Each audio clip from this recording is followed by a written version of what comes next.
And now, weighing in out of the blue corner, Josh the Punk Thompson. 100%. And on the other mic, he weighs in from the red corner, Big John McCarthy.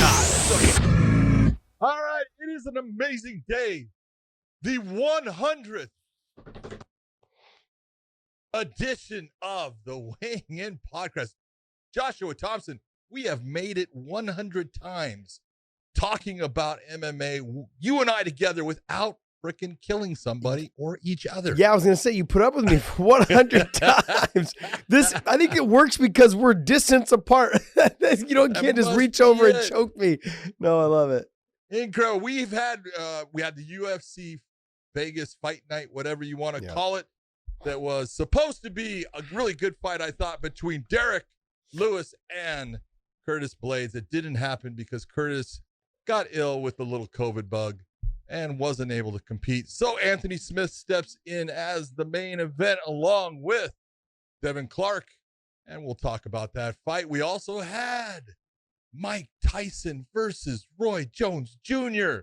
and a couple of other fights in there. We can talk about those a little bit, but 100, we made it to 100. We made it to 100. When you look at 100, you can take a look at that beautiful shirt right there. I'm the good-looking one on the front. You are you know what? It's always weird to wear your head. You like it. My chest. You get a lot of compliments, I bet. Oh, dude, I have people going, who's the Karate Kid? Sexy. It's dead sexy, yeah. You can get this shirt on ProWrestlingTees.com or one of our other T-shirts that are available. You can go to ProWrestlingTees.com, click on Weighing In. Go ahead, look at our beautiful photos. Hit that. It'll bring you to the shirts. And if you use the promo code FIGHT, not FIT, FIGHT, F-I-G-H-T, we can get you an additional 20% off of the shirt. So check out our shirts. You'll enjoy those. And then later on, we'll talk about some betting things with mybookie.ag. So what's going on? Did you watch all of the fights like I did? I got multiple screens set up watching all the fights. Well, if you guys go to mybookie.ag, use the promo code weighing in, and they will give you half of whatever your initial bet is, or your initial deposit is. Your first one is $1,000. They give you another $500. If it's $100, they give you another $50. So I just want to give that to you guys. We will talk later this week about the betting odds for next week's shows. But look, what did I think about the UFC? I thought today was one of those cards that we talked about. It could have been a sneaky good card, but it wasn't. And then it also was one of those cards. There was a couple guys. There was a couple fights. Actually, there was a couple. The very first, was it the very, scroll down for me, Gian. Oh, dude. Try to keep up, buddy. Come on, okay? baby. It's not good. Let's not have a day like we did the first day, okay? Let's try to get this going. The Manis fight and Luke Sanders fight, phenomenal fight. Really good. But that was the beginning of where I'm going to go for the rest of the night. Talk about no fight IQ. It went on throughout the whole damn night. There were some good ones. It was horrible. It was like watching a local show. I swear, all the guys and women, they're all really good. But I don't know if it's because of quarantines and COVID and the training's just not what it used to be. But everyone looked like they just haven't been training. I don't know what it was. Some of them looked like they were in shape. Some of them looked like they weren't in shape. Tonight was one of those cards that I'm like, they were making the dumbest mistakes. A lot of the dumbest mistakes. I mean, let me give you this. Luke Sanders was winning the first round. Touch, landing the cleaner, harder shots. Luke Sanders decided that he wants to grow some balls between the first and the second round. He goes out there and tries to put Manis away. He is winning the fight with leg kicks and with the bigger power shots. Yeah. All he had to do was keep doing what he was doing, and the knockout would have came. He went out there and tried to force the knockout, tried to just throw down again, and it didn't work. Every time he got touched, he got a little wobbled, little rocked. He got hurt. Yeah, he got multiple times. Yes. And then he went out there and made a huge mistake and lost. I mean, it was one of those, just your corner's got to be in your ear. You're doing everything right. Keep doing what you're doing. Let's not change everything. Those are things that you need to hear between your corner, with your corners between rounds. I don't know what happened. I don't know why he did what he did, but he was winning that fucking fight, and he was winning it handily. And he looked like he was in great shape. He was the one taking like the least amount of damage throughout the fight in the first round. Even going in the second, he still was doing well. Then he decided, like I said, grow some balls and wanted to try and get after that $50,000. Son, I felt like tonight I got to talk to all the young fighters and just be honest with you guys. And I'm going to say this over and over again, multiple times. Winning solves everything. I can't say it enough. I can't continue to say it. You've got to listen to you've got to just be real. Like winning will solve everything. The 50 grand will come. The knockouts will come. The submissions will come. Give it time.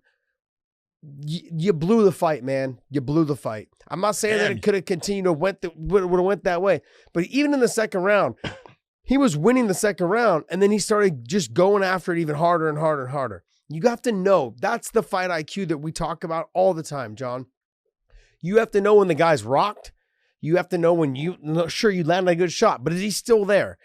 Manis put his head down. He was there to be hit. He like he would just put his head down and just like blindly throw punches. The problem was Luke Sanders just stayed right in front of him instead of cutting angles like Mike Tyson did tonight and was able to touch. You know what I mean? Like, that's the difference between MMA guys and boxers, but that's the difference between like young guys that they want to go out there and put on a show, and young guys that want to go out there and win that $50,000. I think there's benefits to when Dana White does that whole speech in the back about, do you want to be a fucking fighter? You've been waiting for this your whole life. And, you know, and the money's there and I'm giving out these bonuses.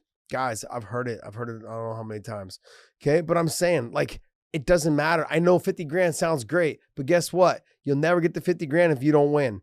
You know, like, it's one of the, like, sure, maybe you'll get fight of the night, but it needs to be a barn burner. Like, I mean, we're talking like, you know, Dan Henderson, Shogun Hua type barn burner. Like, that's how you're going to get that, especially if you're the first fight of the night. So you've got to remember that. Like, if you're the first fight of the night, you have 12 other fights or whatever it is on the card that have a chance to pass you up. And they're also the ones that are the most recent. And I want to put this into your guys' minds. Normally, even if the main event or the co-main event or anyone on the main card has a semi-okay fight, they're going to get it over you. Pretty much almost every time. You got to keep the pay-per-view people or the TV people happy. Like, you got to keep those fighters happy, because those are the ones that actually fill the seats, not the guy on the first fight of the night. So as much as Luke, I thought you were having a great performance. Fight IQ, son. Fight IQ. Manis, I still think you have a lot of work to do, brother. But you did what you had to do. You came out and got the win. I tip my hat to you for taking big shots. But John, fight IQ is the thing we're going to talk about tonight. And I'm going to go through this whole card later on, but it's bad, man. It's bad. Okay, then I'll give you an opposite, because you could see in it, and I'm going to screw up his name because it's a horrible, translation. He's Tibetan, but Sumaja. Matajeri? Scroll up. Scroll up. The Tibetan eagle. That's all I know. Yeah, right there. He's got the whole Khabib thing with the eagle. He's the Tibetan eagle. Yep. Man, he is long at 125 pounds, and he was sharp. His left hand was straight down the pipe, lighting up Malcolm Gordon, who, came in there with a lot of fire, and, first time in there, he looked good. He fought long. He hit him with power and just put him away. That kid is going to be fun to watch as he progresses.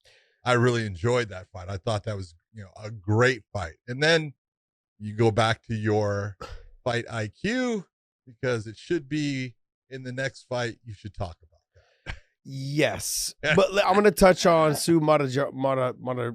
I think it's Matajeri. Anyways, I thought he had flashes of, it reminded me a little bit of Conor McGregor. The straight down the pipe, it threaded the needle, touch. Malcolm Gordon kind of made it easy. He was doing a lot of herky-jerky stuff, like Keith Jardine style, right down the center. But he was coming right down the middle. He never really moved. He moved his head offline, but then when he was getting ready to do something, he stopped. Yep. And then right there, boom. And then Montegieri just was able to touch him. Boom, boom. And he hit him a couple times, sat him back to his butt, put him down. Nicely done. Great performance. I agree. He had flashes of like that Conor McGregor look and feel. I guess because it's more of a southpaw thing. He just straight left. he controlled distance. You could see he was in and out, and he always dictated when that contact would be made. So he looked really good. You know, I look forward to watching him in the future. He was someone I go, oh, I got to watch that guy. Very good. Very good. Nope. Mazani and Ostovich. I'm going to go right back into Fight IQ. And I like Rachel. I knew you would. I've had a chance to meet her. I like her. I've never really like hung out with her or anything, but she was at the last Bellator in Hawaii, and I talked about that last week. Look, just Fight IQ. I'm gonna continue, and this is the thing. I'm gonna go back to even the Kai Kamaka fight as well when I talk about the same position. And there was another person in this card I'll have to look at as well later on. I'm gonna say, anyways, yeah. But it's mainly like Ostovich and Kai Kamaka, the Hawaiians. You guys gotta stay off of all fours. When you guys go belly down, when you guys go to all fours, from one fighter to another, or from your guys' camp should be telling. I know Kamaka comes from Extreme Couture's. Yep. You should know better. That's the thing. You should know better. You should not be in that. Better. You should not be in that wrestling position. It's just one of the worst positions to be in. If someone gets to your back, push yourself to half guard and get there as fast as you can. Try and secure a leg, whatever it is. If you stay in that position, they're going to get your back. They're going to start to choke you. They're going to flatten you out, like Kai ended up getting flattened out several times. Multiple times. Yeah, it just was one of those positions. Rachel Ostovich fought her ass off, just didn't fight smart. No. It was like there was I agree. Many of instances where she just also there was many instances she was winning the exchanges on the punching and then just stopped throwing. She was almost like, I'm just here to wait for you to come in. I'm going to throw, and then when I land, you're going to be afraid of me. No, people are not going to be afraid of you. Where is it? If you've watched Rachel throughout her career, she's never been the great stand-up fighter. She's always been that person that takes a fight to the ground and works, either strikes on the ground with ground and pound or works for a submission. And you know that Gina comes from a boxing background. That's her strength. Where was the game plan in? I have no idea. In putting this fight to where your strength is, I didn't understand that at all. Yeah, I feel like there's a lot of things as a fighter you have to understand. Like, look, I need to sit down with my coaches and say, hey, this is kind of going to be our game plan against this fighter. If you know someone's predominantly a striker, let's work on possibly getting this fight to the ground. But she didn't even try to stop takedowns, and when she did get taken down herself, it wasn't like she had a very good bottom game. That was the issue and the problem. She needs to put her, she needs to get her ability to be on top, her weight on her. You know what I mean? Like she needs to be able to put pressure on her. She was winning I felt like she was winning the exchanges on the stand-up when she threw. She kept on landing that left hook over the top. And it was like Gina would run into it. Mm-hmm. I was like, does she not figure out she's been hit by that 3 times in a row now? Take your head and bring it off of that center line and bring it off so that's going to miss. Nope. There's a lot of things. Let's do it a 4th time. I'm going to do it. I'm going to say this too with Rachel. Like a lot of times you were just throwing punches in the air for nothing, for no reason. Like she was within 6 feet of you. We're talking COVID 6 feet, you know, and you were just throwing punches. Like your jab wasn't to land. It was just to throw it in the air. I get it. Like every once in a while you just reach it out there like to touch and see kind of a rangefinder. But she wasn't even within 2 feet of your rangefinder. That lets you know that you don't need to do that. And so there was a lot of just things that I didn't understand. I don't know if she had a good camp. I don't know. I have a lot of friends that live in Hawaii, and they're saying that like lockdowns have just been brutal for all of them. Yeah. So, I mean, businesses are shutting down left and right. Like no one really is able to train. They're all training in secret. I'm sure it's different from island to island. It's just one of those things. Like I said, I don't know if it's the COVID situation and the quarantines and the lockdowns, but a lot of these fighters look like regional fighters tonight. And maybe, I don't know. Maybe it was because they knew that the Mike Tyson fight UFC did, and they put these guys together, all these fighters together, and they kind of were like, hey, let's weed out some of this. I don't know, but they just came in and not a lot of them looked great tonight. And no. I'm not trying to knock them. I think the fact is they came in, I'm sure with camps, and it's hard to get camps in, but I'm going to continue to say this. The fight IQ tonight was just horrible. There was a lot of mistakes, and I think a lot of it maybe because of the quarantine, because they just haven't had real camps, because maybe all their good training partners are probably not coming to the gym as often as they used to, because they're not scheduled to fight. I mean, I can't tell you what the situation is, but they sure the hell did not look like they belong in the UFC. I can tell you that. And so I felt like really weird about the whole thing when I was watching Ostovich and Mazani fight, and then like Martin Day didn't even look like he belonged in there. Like never really pulled the trigger, just got clipped right off the bat. I'm like, but no defense. Like it was just I don't know. A lot of them just made a lot of bonehead mistakes. Now I heard that Ashley Evans Smith, I heard that she was dealing with some issues though. Like I wish I would have known about it. Yeah. No, she looked horrible. Yeah. And I know she's a good fighter. She's tough. She's good. She's a great wrestler. Yeah. She looked horrible. Yeah. And so I was listening. Like she was there. I try not to listen to the commentary too much because I don't want to get skewed one way or the other. So I turn it down. But I did hear Paul Felder said that she was going through like some injuries, and she didn't really get into what the injuries were, but it just showed right off the bat.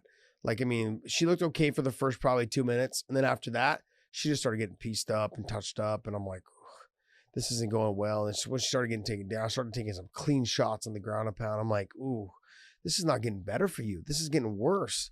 I mean, there was moments there where the fight could have been stopped. But I got to go back. Okay. And I know I do have to say that Rachel Ostovich pulled off one of the coolest back takes I have ever seen. And Gina's got her in a north-south. Yep. And she's able to swing her body up and around. And she wasn't able to keep the back, which I was surprised by when she got it. But, man, the flexibility to get there, my hat is off to her because there is no way in hell I could have ever pulled that off at any point in my life. So you would have broke your neck. Really cool. No, but let me go back to what you just talked about because you brought that up and I completely spaced it. That was the point when I realized that the fight IQ was going to go out the door for everyone this whole night. I was like, wait, scroll down. So when we were looking at Luke Sanders and that happened, and then I see Rachel Ostovich do that, and then I go on and watch Kai Kamaka do what he did. And Rachel Ostovich, she takes the back, she postures up and starts striking instead of controlling the back, threading the submission, doing all those things to make sure that you win the rest of the round. It could have been 1-1 going into the third. Nope. Instead, she tries to flurry. It's very, very hard to finish someone from that position. Okay. Like is in terms of striking, like you'd have to flatten them out, do some big damage. Your butt is way up in the air. Your opponent's butt is way up in the air. You're basically leaning forward. All she got to do is tripod up. You don't lose your position. And that's exactly what happened. Like establish yourself there. Show the judges that you're controlling the fight. Seatbelt. Hold on. Yes. Get to the seatbelt. Threaten the choke. Do something like. It was a little bit of overzealous. Maybe the inactivity of an 8-month layoff or a year-long layoff because of, I don't know what happened. I guess she had some USADA issues is what she had talked about, I guess, this week. But as I go into this, I'm just thinking to myself, like, that, like, just, it started this set. Luke Sanders, then Rachel Ostovich, and then, Martin Day didn't even look like he was there to fight. And then Kai Kamaka comes in and makes mistakes. And I'm just like. Yeah, but you know what? You got, look at Jonathan Pierce. Yes, he's good. He's a scrappy sumbitch. Yep. He is tough. He's good everywhere. He's not that flashy guy, but he's got good wrestling. He is freaking junkyard dog tough. And if he gets on top of you, he's a beast. So, I don't want to take anything away from Jonathan Pierce and say that, Kai should have beat him. Jonathan's tough. Yeah. And he comes from Tennessee. Thank you. Yeah, I just felt like Kai. This goes over and over and over. I'm going to continue to say this. Is that fighters, young fighters specifically, okay? And we've seen this. Look, Anthony Smith, against Glover, same exact thing. Left himself on all fours, and that cost him the fight. You guys, turn. Go to your back and get to some sort of half guard because you have a lot more offense from there than you do from all fours. You have no offense from all fours. No offense from all fours. That's not a resting place. It is not a position for you to hang out and let's only a place for you to get back toward your feet. Yeah, and if they have both hooks in, that's not the place for you. Kick one out and start to get to half guard or turn back into them. I can't say this enough, you guys. all you are doing from that position is taking damage. The other thing as well, if you cannot get to half guard, you can't turn and give them a half or get to a half guard position or a full guard position, or even for me, I would give up mount over that position. That's how shitty that position is, because I would rather have someone mounted on top of me knowing that I can buck and move when they go to posture up and try to get out. I mean, it really just comes down to like, if someone's on your back in that position and you're just taking strikes, the other thing you have to be worried about, you're getting hit from both sides. You can also be choked from both sides. I say you fall to your side and you defend one side of striking and one side of choking. If I'm on my left side, they really can only hit you with the right side. They can really only choke you with the left side. You need to try to make that adjustment, because sitting in that position, you're getting fucked up from both sides. And it's just, I was getting so mad. I wanted to yell at the TV. I'm like, you guys are so young and so good. A lot of them are good. That's the thing, as I know they're good because, they're in the UFC. They deserve to be there. But they just tonight showed the lack of fight IQ, and it was driving me up the wall, because I've seen Kamaka fight several times, and I've seen Luke Sanders fight also. But for some reason, it just didn't come out tonight. And like I said, I don't know if this has something to do with the COVID thing, but in the quarantines and training and just gyms being closed, whatever it is. But I didn't see the best of any of these fighters. None of them tonight. Yeah, it was. It's so funny. I used to tell people all the time, look, if someone's on your back, you're losing. Okay, so you've got to change the position. Mm-hmm. And people sit there, well, the guy was throwing punches. Look, human beings were predators. Okay, if you take a look at a lion, you take a look at a bear, you take a look at anything that's a predator that lives on the land, for the most part, as far as that's a mammal, their eyes are in the front of their head. Okay, it's always if you're the meal, your eyes are to the side of your head. Okay, we can't fight with our backs. Yeah, we are one dimensional in going forward. That's our offensive attack. That's how you can fight back. And so you've got to put the fight at least into some realm where you have the ability to have some type of offense, because if you have no offense, you can't win the fight. Mm-hmm. You got to work your way to getting towards that offense. And that's part of what, in the Kai fight, he made some big mistakes that put him in bad positions where he wasn't able to be offensive, and that cost him the fight. Yeah, you really have to pick a side. When you want to defend something, you need to pick a side. You can't let them attack you from both sides. Like, hey, look, I'm better at this side. Pick that side. Like, there's no different when you guys are in the gym drilling your moves, right? You guys drill to one side better than the other. That's just what you do. And like, no matter what, you're like, oh, I'm just going to do one side because that's the side you like to go to. It's your side. You have to be real with yourself. So in that position, do you ever just sit in the gym and let people jack you up from that position? No. You roll to the side that you're used to. Why would you do it in a fight when there's money on the line? That was the most frustrating part for me, because I know after talking to people, at Extreme Coutures and talking to people that train at all these other gyms, a lot of these fighters are better than what they showed tonight. And I'm going to continue to go back to is that this is not the level that we should be seeing. And it's unfortunate, because I think it has a lot to do with the quarantine and all this other stuff. But a lot of these fighters, they're young. Some of them are not young, but some of them are young. But they are better than this. And I mean, I'm going to give them a little bit of a pass. I mean, I know I'm riding them a little bit hard right now, but hopefully they listen to this and they realize that I have to be honest with them. I have to be honest with them. I have to be honest with fans. If you guys are at home and you guys watch this show, these are not the best. These are not the best that they have been. Okay. They can all be better, and they will be better. I hope that some of them stick around. I mean, I could see, honestly, like, they may give Rachel one more chance. Martin Day. I'm not too sure about that one. Yeah. But I mean, coming off of a suspension. Yeah, I mean, it's one of those things. And she, but then Martin Day, he didn't look great either. No, but he's looked good in the past, and he has fought well. Yeah. And anyone can have a bad day, just can be style wise or anything like that. So I don't know. Bill Algeo. I thought he looked good. Okay, thank you. I was gonna say, I have no problem with anything I thought he he did. looked good. He fought tough. He fought smart at times. Sometimes he went a little bit off the rails. He's fighting a guy that's a crazy, come at you style. But Spike Carlisle had a couple of moments. That bulldog choke was tight for a moment. Yeah. It was tight. No matter what Algeo says, it was tight. Oh, it was tight. No doubt about it. Nah, it wasn't tight. Yeah, you could see that. You could see when Spike was starting to, he squeezed with everything he had real fast, and then you could see it starting to diminish, and that's what saved him. But it was tight when it was also the angle change and everything. But it was, I thought, I will watch Bill Algeo fight anytime. The guy comes to fight. Yeah, he's a little bit loose, got his hands down real low, but he flows with that. That's his style.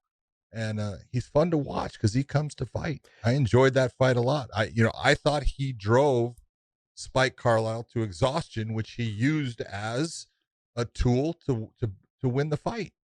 Smart.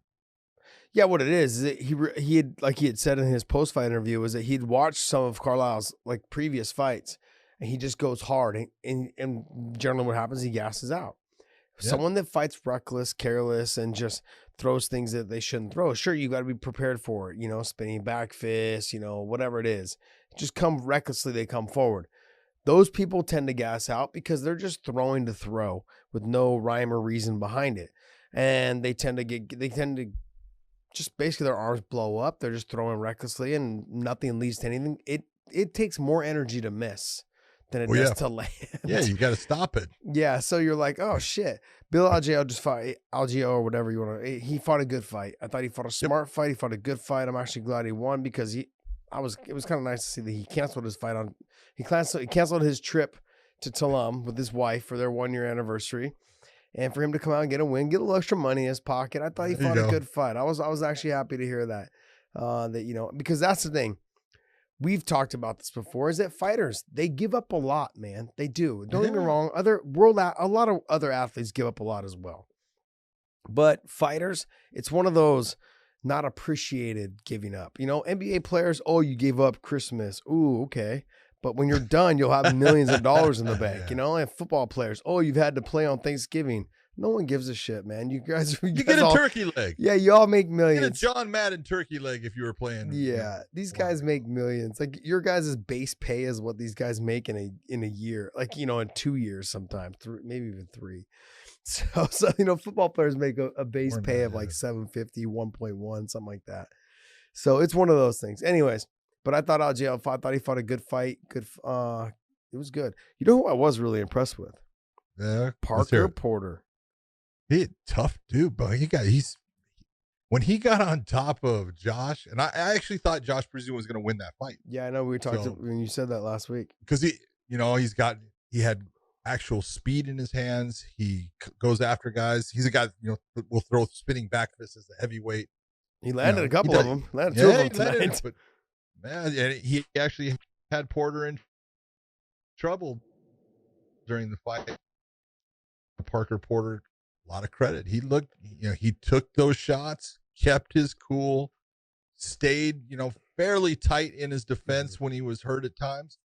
I mean, in the end, it was just his constant pressure that won in the fight. Got the takedowns when, he needed them, put pressure on top. And dude, you take a look, he's bigger than Josh Barnett in the lower half of his body. Yeah. Damn. What I noticed some weight was Parisian used a lot of wasted movement.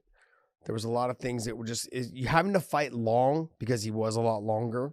Having to fight long is exhausting when you're missing. And I've noticed that Porter, what he did was he kept everything tight. There was not a lot of wasted movement. Sure, they just came for heavyweights. They came to fucking fight. Oh man, they put out a lot of energy. It wasn't the most technically sound fight. No, but it was fun as hell to watch because I've seen some of the best heavyweights in the world not look that good after 3 rounds, and they never are that active. There's moments where I've seen, like when I watched the worst fight in MMA history, the 2 heavyweights. Which ones? Derek Lewis against Ngannou. Yeah, Ngannou, that was a bad one. Like you watched like them, and then what was the other one? Kimbo Slice and Dada 5000. That was also easy. It did really well on TV though. Referee in that. Yeah. And then I almost killed both of those guys. But Rosenstrike and how's that happen? Oh my God, you don't know the story of that one? You pushed one down and they fell over. Okay, I want you to know I stopped that fight on a punch that missed by that much. I know. That was amazing. It was the wind. Yeah. And he had a heart attack, dude. He died. Yeah. They brought him back. Someone said he died in the ambulance. His kidney shut down because of all the weight that he lost. Jesus. Trying to make weight. Jesus. It's freaking crazy. They should have just fought at super heavyweight. No, I was really impressed with Parker Porter. He was very calm, composed. He kept everything very tight. He had a lot better fight IQ than Parisian. But when it came down to it, it was no wasted movement that won him the fight because he wasn't exhausted and he wasn't as tired. He still was exhausted, but he wasn't as tired as Parisian because he wasn't missing the punches as much. He was picking and choosing his shots and they were landing. I mean, he did miss, but he didn't miss anywhere near as much as Parisian did. And he didn't have to fight at a long range because he fought inside the pocket where Parisian was trying to fight it from a distance until they got to the fence. But I thought Parker Porter, I keep wanting to say Peter Parker, but Parker Porter. He's Spider-Man. Well, then you also have Parker Porker. No. It's like, you know what I mean? No, there's there's like the, I don't know, there's a Spider-Man that's like a little piggy porker one. It's like a cartoon one. Anyway, it's pretty funny. But Parker Porter, I thought he fought a good fight. Sorry, I got all distracted talking about Spider-Man shit. Then I will go. The guy I was most impressed with, besides my Tibetan Eagle at the 125-pound class, was Miguel Baeza. Yes, he looked good. He allowed Sato, started to dictate the place and positioning of the fight. He was pushing, forcing Baeza back. Baeza just stayed nice and calm. Just landed little shots here and there and slowly just took it over and then started putting it on him with heavier shots. And then even when his corner, because he ends up taking him down, that was a beautiful little high crotch, takes him down and then locks in the arm triangle from that position, but still doesn't have the right angle to get it from. And you hear his corner telling him, let go of it, go to strikes, Nope, he knew what he had and he knew how he was going to get there. Takes his time, pushes that arm way over, locks it in. That was beautifully done. That was an outstanding performance. That guy is for real. Yeah, he's good. He's good. Yep. I thought he looked the best out of all of them tonight. Yep. I thought he looked the best. He seemed very calculated, measured. He seemed everything was planned. He realized that the striking, he was winning the striking, but it could have been a 50-50 match. And he was like, look, I'm good at jiu-jitsu. What am I doing? I'm a black belt. Like, let's get this to the ground. I've got you now thinking after a full round of striking that I can, that we're going to stand and bang some more. Nah, I'm going to mix this up a little bit and make you think about this. And he did a great job. And you got to admit, man, Sato took some shots in there. Huge shots. There was a couple of times I go, damn. Yeah. That thing would rock me. That was heavy. Yeah, and then he just kept on freaking coming. So good fight. Yeah, really good. All right. So Anthony Smith and Devin Clark. There's a couple things.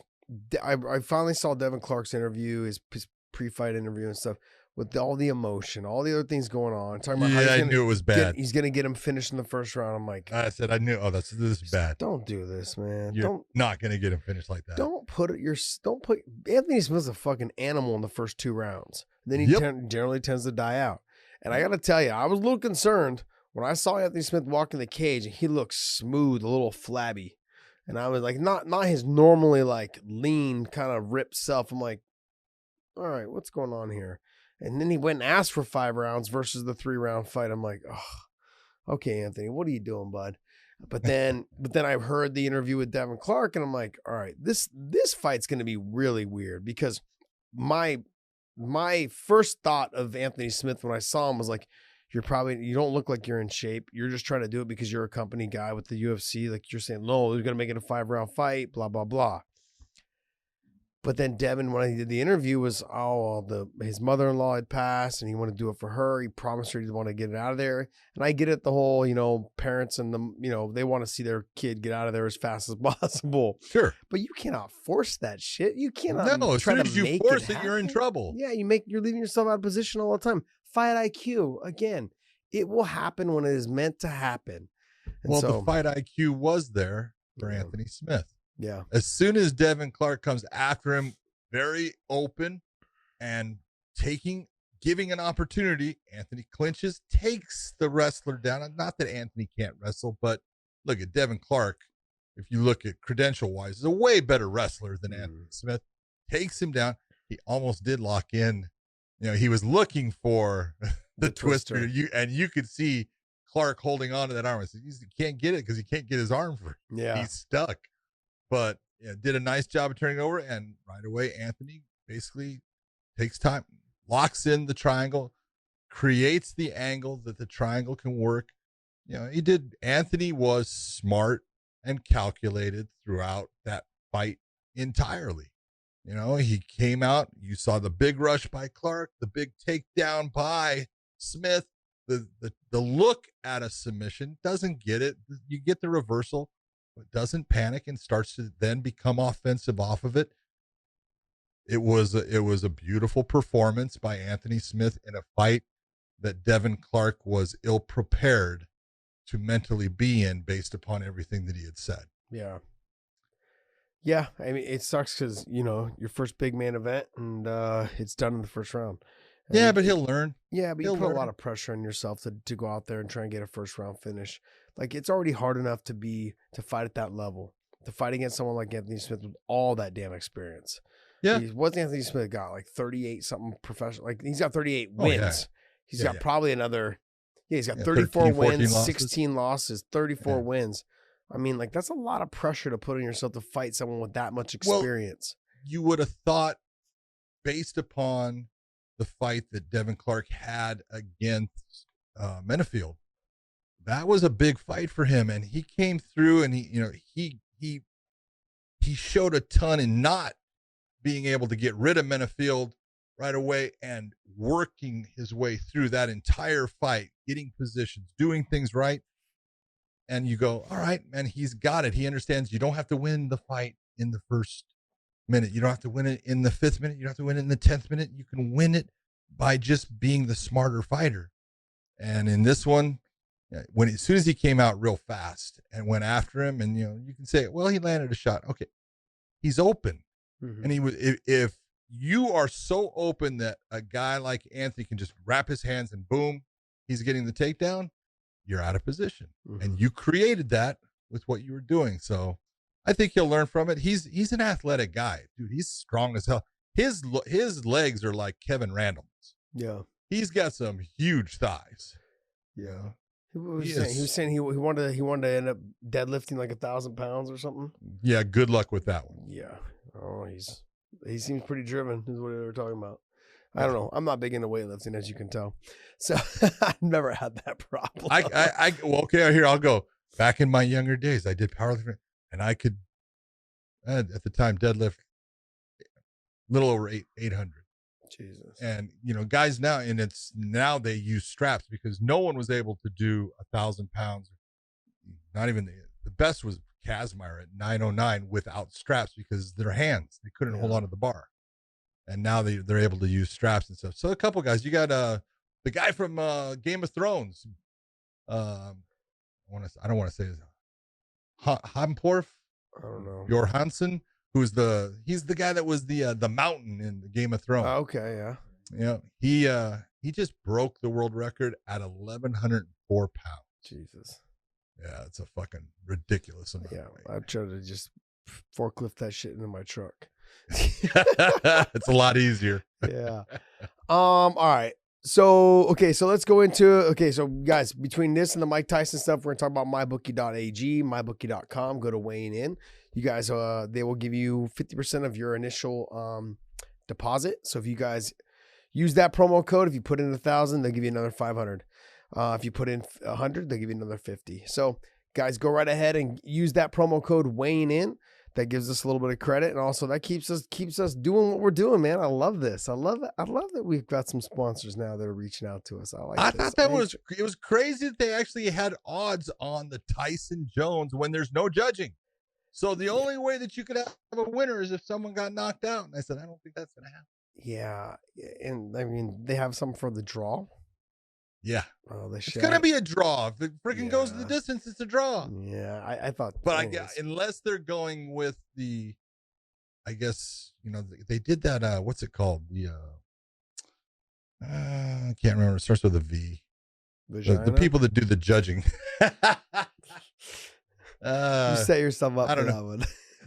they got that judging thing that I want to say vertical, but it's not vertical. But it's the fans, and all the fans. Oh, the virtual? Say virtual. Virtual.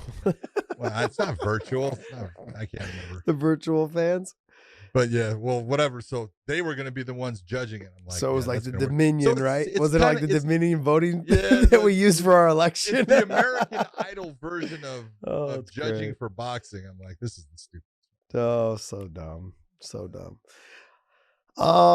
Look, let's talk about the whole show in general. Did you watch the whole show, or did you just watch the fight? Oh, I watched the whole damn show. I was texting with Mauro Ranallo during it. God. I'm sorry, man. I told him, I said, hey, you stay away from Snoop Dogg. I said, you get too close, you're going to get a contact high and you're going to start saying stupid stuff. Hold on. You got to know this story. The very first Dana White's Contender Series was held at the location. It wasn't in the Apex Center. It was held at the old Ultimate Fighter gym and stuff. And they had 2 broadcasting crews on that. And I think Paul Felder he was starting out, and he was doing it with someone. I can't remember who he was doing it with. He was the straight one. And the other one that you could listen to was Snoop Dogg and Uriah Faber. Yeah. All right. So they took Snoop Dogg and Uriah because Snoop had to smoke. They put him up there's that upper area where Dana had an office kind of back thing. And there's a window. And so that's where they were going to watch it from. And he is smoking to the point there's smoke billowing out of that window to the point it's now filtering down. The entire gym got smoke. We got a contact high. I'm telling you, if they would have tested anyone for marijuana, we all would have tested positive. It was crazy. I go, this is the most marijuana I've ever had in my life since I don't smoke. This is the greatest thing ever. That was Snoop Dogg. They finally, after that one, they took and put him in his own separate freaking trailer outside that Uriah would sit there with him, and he would do the commentary while smoking. That dude can smoke. Okay, so I don't mind. I like Snoop Dogg's music. I cannot stand listening to him call fights.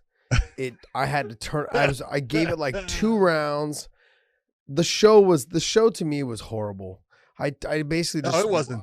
I turned it all off. It was horrible. It was. Come on, the singing it was worse than horrible.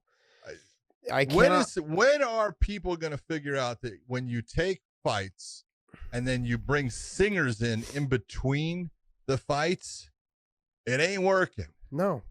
They even did. If you remember, they did it back in Affliction. They had Metallica, and even then it was like, this is dumb. I don't want to watch over the hill rappers or whatever. I mean, it just was horrible. The whole thing was horrible. The show was horrible. I didn't like how Mauro and Sugar Ray Leonard and Izzy and Snoop were like in this black dark thing. Like, it looked so bad. Like, you couldn't even make them out. It was so spread. The camera angles were shit. Like, I mean, I guess now because I do a little bit of TV here and there, like I can start to notice it. It was so bad. The whole thing was shit. The low ceiling with all the lights, it was garbage. Yep. The best part of it, honestly, of the whole thing was I enjoyed watching the 2 of them actually fight. I'm glad that they actually fought.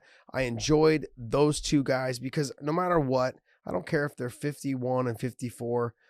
To me, I've got so much respect for them. You know, Mike Tyson lost 100 pounds to get in there and do what he did. And what I liked was that he took it serious. Not only did he take the weight loss serious, he took the competition serious. He went out there and tried to knock fucking Roy Jones's head off. And I loved every second of that. And I thought Roy had moments in the fight. I thought Roy lost, But I mean, like, No, I'm no doubt. I'm okay with the draw. I don't give a shit. Who cares? I wasn't Doesn't tuning matter. in. I wasn't tuning in to watch to see who won. I was tuning in to see, like, okay, do they look like geriatrics guys, or do they look like, real fighters? They still look like real fighters. I'm not saying they compete with real fighters. I'm not saying that at all. No, not young guys of today. No, but you but it got to was say fun this. to watch. You got to say this. You know what changed? If you remember when Mike Tyson was coming up, and he was, a teenager and stuff, he had that rocking back and forth motion that he would just do throughout a fight. The peekaboo with his gloves up, but he would use that rocking back and forth motion to really get himself in and throw his shots. And he actually had a very good jab. His left hand was a straight, hard jab that he would land. And as, his career went on and he won the championships, and then he got away from his trainers that brought him to that, obviously Cus D'Amato died. And then he had Kevin, and then Kevin was gone, and he stopped all of that. Yeah. And he had it again. It was like, they brought it back. Rafael Cordero training with himself, that rocking motion. He came out and he started rocking and throwing. I was like, look at this. It is the actual old Mike Tyson, or the Mike Tyson of old, the guy who used to use that style. No, you got it right the first time. It's the old Mike Tyson. Yeah, well, it was old Mike Tyson too, but it was good to see. I really was. enjoyed seeing that. And, as soon as Roy got hit a couple times, he was like, oh, fuck this. Yeah. And he started grabbing and holding it. I thought it was really hysterical. Ray Corona is a guy that I've worked with a lot. He was the referee. Ray's a good guy. He's an old time OG from Bassett. So he used to be a gang member and got in all kinds of trouble and has gotten himself, straight and done all kinds of things. And he's a good referee now. Mm-hmm. But he's sitting there and he keeps on warning Roy to hold it. No holding. And I'm like, what are you going to do? Ray, you can't take points from him. There's no There's point. no points. There's nothing. What are you going to do? Nothing. Stuck, dude. There's nothing you can do, man. Just separate them faster. That's all you can do. But I thought it was funny. Yeah, I was very encouraged by the fact that both of them had moments in the fight, and I was glad to see that. It wasn't just completely one-sided. I thought Mike had kind of won the fight. He landed the harder, cleaner shots, was the one pushing the pace right in front of him. Roy looked exhausted between rounds. Mike didn't look much better. He looked a little bit better, not much. Yeah, he looked better. He was still kind of hunched over a little bit, like in the corner. You could tell he was breathing heavy. But 51 years old, man. I would at 51. 54. He's 54, huh? Mike Roy was 51. Yeah, Roy's 54. No, Roy's 51. Sorry, I had it Mike's backwards. 54. At that age, I'll be getting tired walking to the mailbox. Okay, so like that's kind of how I feel about Trust that. me, I do. It's so the fact that we got to see them, I for what it was, I was glad to see it. Just get rid of Snoop Dogg, man. I can't stand that. I can't. The reason why I couldn't stand it was there was this gimmick. You got Sugar Ray Leonard there. Let him talk. He couldn't get a word in edgewise. Yeah. You have Izzy there. Let him talk. Like Mauro Ranallo had to throw the question and use their name directly to them just so they could speak. The rest of it was Snoop just saying stupid shit. And I'm just like, man, I can't. My two uncles in the backyard at the barbecue. I'm like, shut up, man. I wanted that was young. After round 2 or round 3, I just turned the volume off. I was like, he's gonna try to steal the show. He was trying to be loud so Roy could hear him. And it was just very it turned me off to it. So I just turned the volume off and I watched the fight and it was a good fight. I was very happy with what I saw. The rest of it, what did you think of the Nate Robinson and Jake Paul? It was, very evident that Nate Robinson had not boxed. Obviously went in and tried to learn boxing, but this is where when you're talking about a very good athlete, no doubt he's a good athlete. He's a fast, strong, he's got all the athletic ability in the world. You watch a guy trying to throw punches and doesn't have footwork. Mm-hmm. The base was never there because obviously they tried to teach him how to do things, but he got frustrated and all of a sudden he's doing things and you watch his feet and he's all out of balance. He's off trying to throw punches and you're going, and this is why it takes time to learn how to box. Yeah. I will give Jake Paul some credit and you can see that he's taken time to learn how to box a little bit. he has some skill. Now, does he have skill to beat a good boxer? No. He's going to be in deep shit. Can he beat Dylan Dennis? In a boxing match, Yes. maybe. Can he beat Conor McGregor? No. No. Not even close. I didn't think so. And he's bigger and they ain't even fucking close. He's going to get lit the fuck up. Yeah. Because he is a beginner boxer. He should be in the amateurs, making learning how to himself box. better, learning how to box. Exactly. Well, that's what it is. But it's obviously, he's got some snaps. Nate started getting more and more frustrated and hurt, opening up, trying to hit him, and didn't know how to do that the right way, and that's how he ended up getting knocked out. So, but yeah, well, I think Conor starches him in the first 2 rounds. They're not even the same size, though. Well, no, what they fought at 175 tonight? No, 180. Oh, 180 something. 180. Oh, okay. 185, 181. I think Conor still starches him. Yeah, he would. I think he still starches him. I think he makes it look easy too. I think it's funny that Jake Paul sits there and he's got no freaking true background in something. No, he's not a real boxer. He's a professional because it's a professional fight. Okay, but you're trying to draw people from another sport into box you. Yeah, it's like, why don't you go do their sport? Yeah, I don't want that business. Okay, so let me. So there was disclosed purses from the Tyson Jones. So Tyson made 1 million. Roy Jones made 1 million. Good for them. Jake Paul and Robinson apparently made 600, which I think is bullshit. I don't think they made that. I doubt. Yeah, each 600 each. There's no way that this Jake Paul guy. He's like a YouTube guy.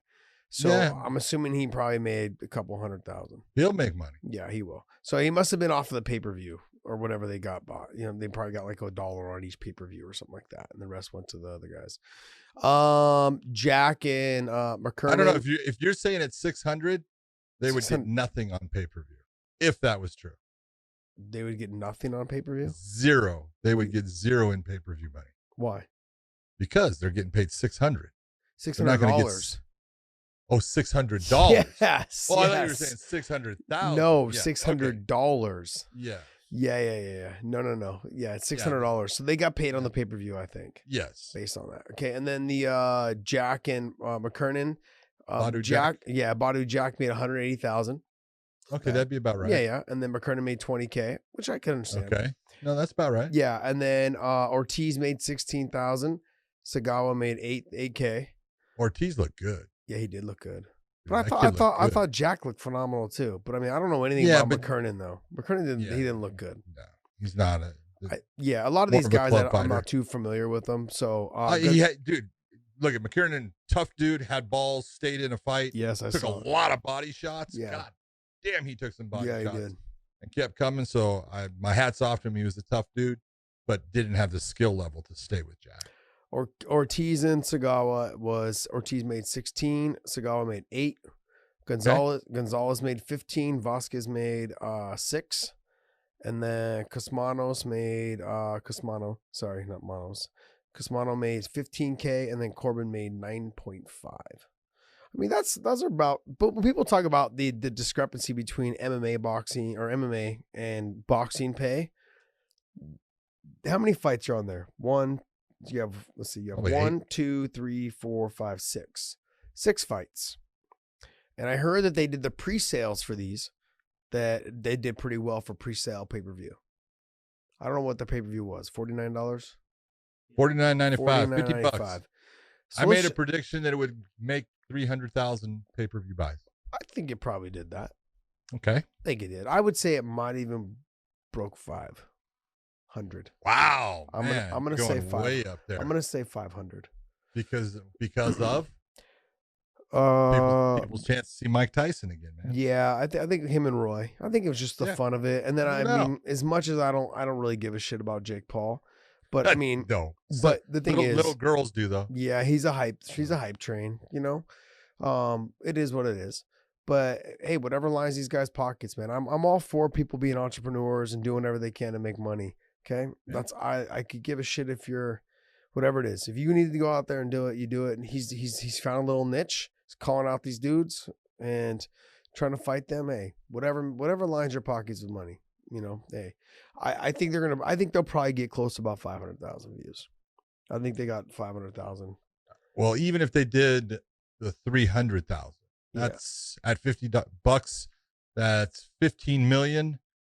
That's going to be split in half with the provider. So you're looking at 7.5, and they paid out, if you figure it out, the 2 million to Tyson and Jones, and then whatever is the other ones.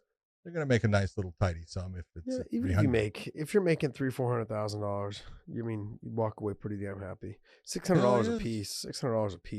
$600 for each Nate Robinson and Jake Paul. Yeah. They got paid more than that. Yes. Yeah, that's one of those. So when you guys look at the numbers, because I remember for Strikeforce, and then also too when I went to Bellator, my pay was never shown what I really made. So it was just it's just one of those. You kind of don't like people to know, like for them to know what you really make. None of their business. Not to. Yeah. So I mean, every time I usually put the same $5,000 and $10,000. It's like they're like, man, Josh left the UFC to go to Bellator and make that. I was like, yeah, buddy, I did not. Exactly what you did. Anyways, overall, like I said, I was happy with the fight. You got to make some tweaks to the show itself and all that stuff. It just wasn't good. The show itself. The whole. I always look at this. Oh my God, it's horrible. Yeah. But I guess if you're a big time rap, maybe you'll like it, but I don't. No. That's the problem when putting any kind of singers, be it rappers or hard rock, heavy metal. People have a certain type of genre that they like in singing, and it doesn't just fit because all their boxing fans. It's going to be this. No, it doesn't fit that way, and so you're going to turn off, probably 75% of your fan. You're not going to have the music that they like to listen to, so it just doesn't work. Yeah, I mean, I think like realistically too, like between the Jake Paul and Nate Robinson fight to the main event, they had Snoop for a good 20 minutes. And I was like, I just turned it off. I was like, basically just shut it off. I was like, I'll come back later and just hope I didn't miss it. That's all. I was like, this is horrible. So, I mean, when you think about it, right, you're talking about the biggest show in the world is the Super Bowl. And they do a 15 or 20 minute show of the like the most current and best singers, and people still tune that out sometimes. You know what I mean? So did you think you were going to get with old washed up rappers, you're going to get more people to view? No. Like, what's Snoop? Almost 60 now? I don't really care about your rap anymore, dude. Like, cool, I liked your old school shit. I loved your old school shit. I rock your shit all the time. I probably still do listen to it in the car every once in a while. But I don't want to hear it now. Like, your voice is cracking, dude. Like, it's done. So, anyways. All right, hey, we're gonna do some fan questions because this week was kind of light on shows, and we also had a ton of fan questions that came in on the midweek show we didn't get to. Because Gian took forever to get the stuff up, and you know what I mean. So it's always my fault. It is. My bad. Guys. It will never be John and I's fault. It will never be our fault. It will always be yours. Believe you even thought you could think any different. And if it wasn't your fault, I'm going to blame it on Dave too. So it doesn't matter. Even though he's not here. Yeah. It's still his fault. All right, so let's go. Oh, you know what? Hey, hold on. There was a question. I told somebody that I would answer this because this guy hit me up. He's like, okay, we did a fan question last week. He said, Josh Thompson says, Cejudo's too small for 135. Also, Josh Thompson says, Cejudo versus Volkanovski is a fight to make. Yes, I said both. Henry Cejudo is too small for guys like Marlon Moraes, Corey Sandhagen. Doesn't mean he can't beat him, as we've already seen him beat them. Okay, so to touch on what you're saying, he is not a big guy. Okay, that's what my point was. He is not a big guy, but he could, because he has been the champion there and defended it also, by the way. He's obviously able to do that. 145, though, there's nothing at 135 and 125. There's nothing else for him to prove. Go to 45. And to me, like the big money fight out of him would be to fight Volkanovski. You know, I mean, in terms of like, that would be the way for him to go. There's no reason for him to come back to fight anybody else. I think if you was to come back after like 4, maybe 3 or 4 more fights of Figueiredo or whatever, knocking dudes out and starching them quick, 25 would be the fight for him to go back to. because I think he beats Figueiredo handily.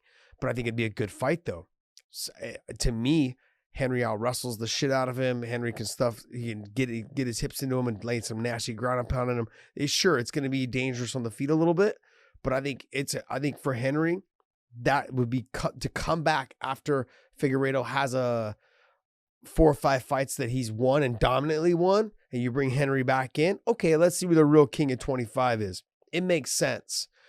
But for right now, I think Henry fighting Volkanovski, John, it would be the fight to make. If I was Henry, I wouldn't come back for any other fight. It's funny when people they take things, just face value. When you look at Marlon Moraes and you match him up against Henry Cejudo in size, Marlon Moraes is a way bigger human being, huge, than Henry Cejudo. So this is when you're around these guys, you see it, and so you're around them, and you know both guys, and I know both guys, and you go, man, it's not that Henry can't beat Marlon and did beat Marlon, but you look at it going in, you go, man, that's going to be a rough one because that's a lot bigger, stronger guy that Henry's got to go through to get that win. That's not going to be an easy fight. That doesn't mean that he can't fight with him, but when you're saying he's too small, it makes sense.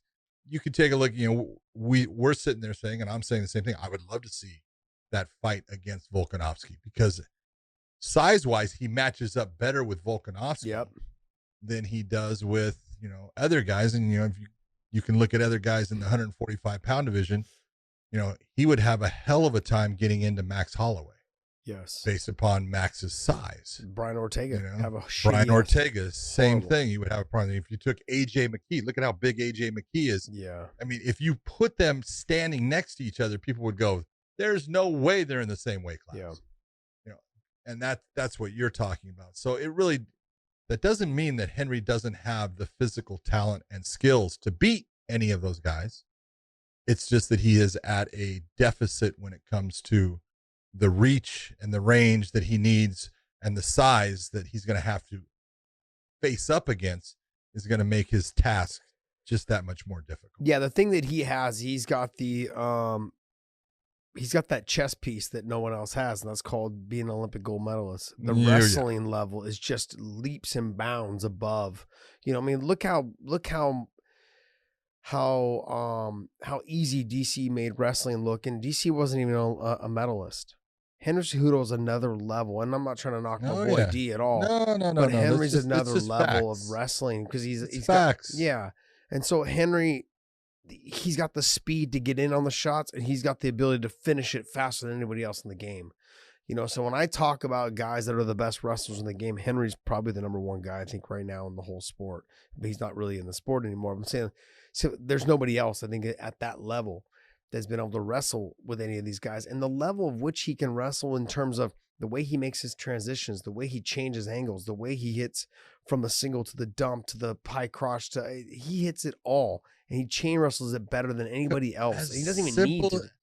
As simple as to get his inside trip is the greatest thing I've ever seen. Yep. As far as you look at how he sets it up and when he does it, how effortless and fast it is. His wrestling it's at a different level than most guys. It's almost as good as mine when I took John down in the cage in Bellator. Just like I shot a single on John. We were fucking around. I shot a single on John. He fucking fell on me. Almost killed me. Crushed you down, man. He was like, oh shit. He didn't even sprawl. He just fell right on top of me. Boom. You thought you were deep. Oh man, I was deep. I just got fucking laid on, just smashed. I thought I broke my back. I was like, oh shit. Good stuff. No, Henry's just to clarify that the whole point was to say that Henry shouldn't come back for any other fight other than Volkanovski right now, because that's a big money fight for him. And it's a chance to be a 3-division champion. Or he could wait for the Figueiredo. If Figueiredo, which I think is continues good for him. on, that would be a thing for him to come back and say, yeah, I'll show you who the real champ is, and then you get the comparison. It's awesome. Yeah. But then by the time that happens, there'll be a little bit more hype around Figueiredo, and then he'll be able to say, hey, you know what, I'll come back and they can build that up. Henry Cejudo, the double champ, the champ, Olympic gold medalist, the Triple C, Mr. Cringe. Okay, they're going to bring him back, and we're going to get after it. I think that's a good way for them to build that division back up. And there is some young, talented guys. That young guy you were just talking about. Yeah, Sayaju, Tibetan Eagle. That dude is good. That kid, he's at 125 also. I mean, I can't imagine it would be long for him to get to a title shot only based on the fact that they don't have a really stacked division. It's building up. They had some younger kids now coming in, but I haven't, outside of like the top 2 or 3, not really. Who else? What else are we talking about here? Oh, fan question. Yeah. I ran off of my own. You started your own question. I started my own fan question because someone on Twitter hit me up, and I was like, I gotta just tell you to shush. Go ahead. It's all good. This question is from Bhushan Jagata. John, considering your role and experience in the development of MMA, was there ever any offer presented to you to be a part of any athletic commission, or would you be interested in being a head of some commission? Also, how does someone become a commissioner? It's like a long. Jeez, man. Wow. You gotta start dialing these down, buddy. Okay. Have I ever been offered a job? Yes, I have been offered a job. I didn't take them, and that's just the way it is. But yeah, it's a matter of would I ever do it? Yeah, if I thought that there was a job that I could take that I could make a difference in, and it was a place I wanted to live, and I would absolutely do it. But I was always able to work with all kinds of different commissions and stuff, and so I always liked working with multiples instead of being just set with one. It was just seemed like it was the better way of doing things, and so I have been offered that, and I never took it. So I'm not a good person. Next question. Next question is from Taylor Christian. Why won't the UFC do a Grand Prix similar to Bellator? Yeah, Josh, why won't they do a Grand Prix? I mean, I honestly, I really don't know. It's never worked out for them. That's why. Yeah. Let's be honest. They tried to do, let's lightweights. Look at it from the beginning. Yeah. Look at the UFC started off as a tournament. Mm-hmm. So they did do the tournament, but when we're talking modern era, I guess, if you want to say there's a modern era, even though you'd have to have a lot more years to actually have that difference. But nowadays, I think the UFC doesn't really go into the tournament mode because it didn't work for them when they not first bought it, but close, back in 2003, 2004, they tried the lightweights. It didn't work. It just fell apart. They almost got rid of the lightweight division. If you recall, you were part of that. Yeah. For 2 years, a little over 2 years. Yeah. Yep. I was part of that. I was actually the last lightweight fight for that 2 years. It was Yves Edwards and I were the last 2 lightweights to ever fight in the UFC for those 2 years, whatever it was. Yeah. People don't remember that. See, they're like, wow, no, lightweights have been there forever. No. They almost got rid of it completely. Yeah. So I felt like that's kind of where they're at with the featherweight division. I felt like they're kind of on that border. I think Figueiredo might be able to save it a little bit because he's fighting well. That's flyweight. Sorry, flyweight. What did I say? Confusing what did I say? Featherweight. Well, you can say it with featherweights if it's the women's featherweight. Yeah, that's true as well. Yeah, because they might get rid of that one. Yeah, they just don't have anybody in that. Yeah, they've got 2 girls and that's it. Maybe 3. 3. Yeah, 3. Yeah. Next question. Jake Robertson asked, do you see anyone holding the lightweight title, or is it going to be a new champion each fight? Well, I don't know. They just still have one champion. He is the champion. So Khabib's still the champion. I mean, realistically, I don't if he leaves, I think it'll go back to Conor. Conor's the for sure favorite. If I'm looking at that, can you actually pull up the lightweights? I just saw Khabib at the top being the pound for pound. Yeah, if I'm looking at it, you got Justin Gaethje, who Khabib's already beat. He's already beat Dustin Poirier. He hasn't fought Tony. He's already beat Conor. And I think he would walk through Dan Hooker because he can't stop Khabib's takedown. Charles Oliveira would have a threat of a submission, but a very small one.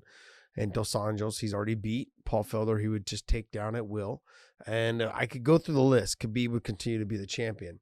Conor can beat all of those guys because he's already beat Dustin Poirier. I think he would starch Justin Gaethje. As much as I like Justin, I know every time we talk about him, I seem to say he's going to lose, which sucks, but he would win. He would beat Justin. Justin's there to be hit, and Conor's got the power to put him away. And he would do it finessely. He wouldn't just walk right into him. Tony Ferguson, I think, possible, but Tony's getting 37 years old now. I mean, like, he's not the same fighter, and the amount of damage he took in his last fight sure didn't help the cause of him fighting much longer, and it only takes, and that's kind of when that starts to happen, 37, 38. And if you take damage like that, it doesn't make it easier to come back. I think out of all those guys, Dan Hooker and Conor McGregor, to me, I think probably have the best chance of being the champion next. And Dustin Poirier. But Dustin is, if Khabib leaves, really leave Dustin Poirier, Dan Hooker, and Conor McGregor. All the other guys in that top 10, I don't think they're ever going to be champion. As much, I know, sure, it's hard for all of them to hear that. But I think Dan Hooker's got a bright future. He's still young. What is he, 24? No, he's older than that. Is he? I thought he was a baby. Anyways, he's still 24. He is young. Yeah, he's young. He is young. But I think Conor can still be champion. Conor's what, 31? Yeah, he's 31. 32 now, isn't he? Okay, but he's got the power. And that's the thing with the power is the power is there, the technique is there. I think the real question when you look at Conor is how committed is he? Yeah. Because he obviously has the skill level and the ability to be great, but only when he's committed to being a mixed martial artist and putting in the time to get better. I don't know though, John. I can't say that as well. Even let's just say he was half committed when he fought Khabib, which I don't think he was. He still looked good. He did better than almost all the other guys that ever fought Khabib. So we can get into is he committed? Sure. Maybe he wasn't committed as he should have been to fight Khabib then, but Khabib would have still beat him, even if he was fully committed, I believe. Because the takedowns were there. He still looked good though against Khabib. All those other guys in that weight class don't stand a chance against him. Not one of those guys can take him down. Not one of them. Give me one. You have Conor. You have Justin Gaethje. Can't take him down. I don't think so. Not after I just saw Justin Gaethje's wrestling against Khabib. Sure, he's good. He used to wrestle. I get it. But he doesn't wrestle ever. It's like you can't just light a match and have it happen. It doesn't work that way. You've got to drill it, practice it, do it all the time. Just because you were good in high school and a little bit in college doesn't mean that you're going to carry it over after you haven't done it for 10 years. Dustin Poirier, big, solid, strong. He's got good wrestling, but not at the level you need to take Conor down. And we're going to probably see that happen. I think Dustin's going to try to take him down a little bit to at least threaten it. I don't think it's going to be as easy as people think it's going to be. It's not. Yeah, exactly. He's a lot better than people realize. Tony Ferguson ain't taking him down. Nope. Yeah, I don't think so. Maybe if he caught him in an Imanari role. Yeah. Possibly. Rafael Dos Anjos, not taking him down. No. I mean, you get in Paul Felder's definitely not taking him down. Ale Quinta, no. Maybe because he's shorter, can get in a little bit easy. I don't know, but the range is going to be the problem. Conor uses that range, the push kick and all. I don't even know. The only guy that I think if I get into the top 15, I would go to Islam. Can you scroll down? Can you pull up the lightweights? Let me see who else is in there. So you have who else? You forgot you got Chandler in there too, but he's not ranked. Yeah, he's not ranked. He shouldn't be. That's right. But if I was gonna say if someone can honestly can take Conor down, it'd be Chandler. Out of all of those guys, there you go. And it's funny. People are gonna say this. That you think I'm being like a little bit of a Bellator homer. Let me just be honest. Michael Chandler and I do not like each other. So it's just one of those things where I am not saying anything positive about him. I'm just being real with you guys. We just don't like each other. He doesn't like me because I got injured and pull out a fight. I don't like him because he said he wouldn't be ready to fight me like he's doing in the UFC now. And so he didn't want to fight on a short notice thing and fight me. So that's why we don't like each other. There's been a lot of other things too, but we'll keep it to that. We just don't like each other. The bottom line is but I'm going to give him credit. The credit is out of all those guys, Gregor Gillespie could probably take Conor down. Gregor could take him down. Islam could take him down, and Chandler could take him down. That's it. Yep. Those are but I think still Conor still becomes champion if Khabib leaves. To answer your question, that was very long-winded, but yes, Conor McGregor. What do you think, John? Am I right or am I wrong? No, I would agree with you. My whole thing is based upon Conor's commitment. Yeah. Are you committed to actually fighting? Are you committed to being, someone who just plays around on the fringe? It's gonna end up biting him somewhere along the way. I don't know where it's at, but when you stay away from it as many times and for the extended periods that he has, that can end up biting you in the ass. He seems a little motivated right now because I follow him on some of his social media. He seems pretty motivated right now. No, I see a lot of his videos with his trainers all around him with his camps. He's on the bike, sweating his ass off. I mean, he seems like he's putting the work in.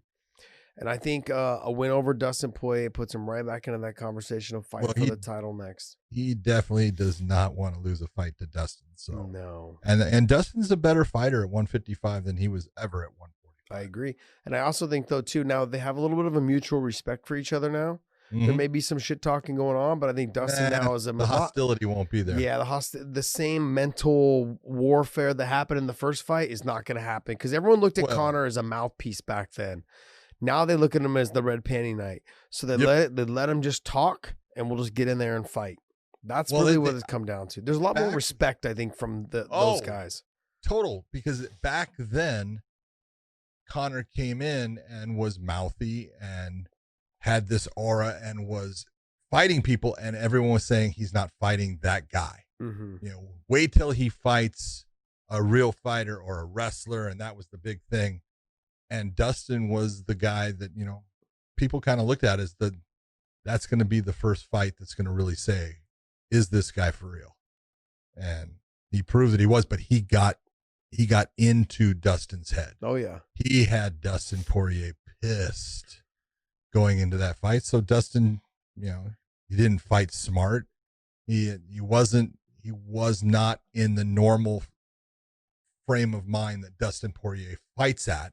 Where Dustin is a smart fighter. Dustin can fight really smart. And he's talented everywhere.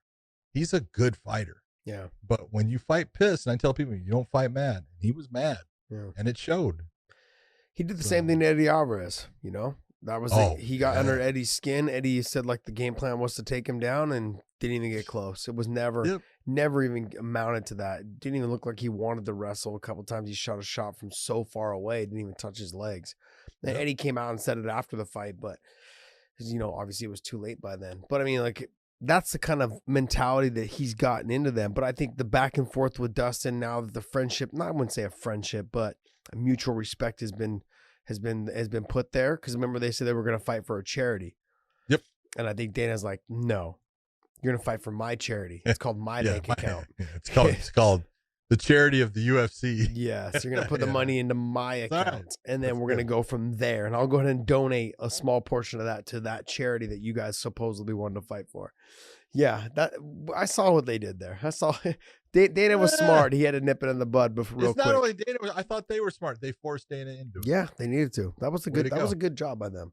It was very smart, very, very well played. I think it was a lot of what Conor did. Conor did it because Dustin had said something, and Conor said, "I'll fight you for your charity." And and then that forced Dana's hand to make him fight, to have him fight. Good job, Conor.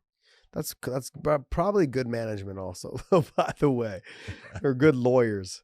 So, all right, next question. This one is from Abi Manuja. Eddie Bravo talked once on Joe Rogan Experience about a funny story of Josh fighting Gerald Strabent, where he came out like a kickboxer and confused the shit out of Thompson. I want to hear Josh's side of the story. Love from Nepal. It didn't confuse me at all because I didn't really care. Ask John. John, you ref that fight. Yep. John, I threw myself into his guard left and right like a fucking moron. I was like, I just didn't care. I wanted to go out there and, the way I'd always fought all my fights before that was just to try and barrage you with punches and just be exciting. And it wasn't even so much I was trying to be exciting.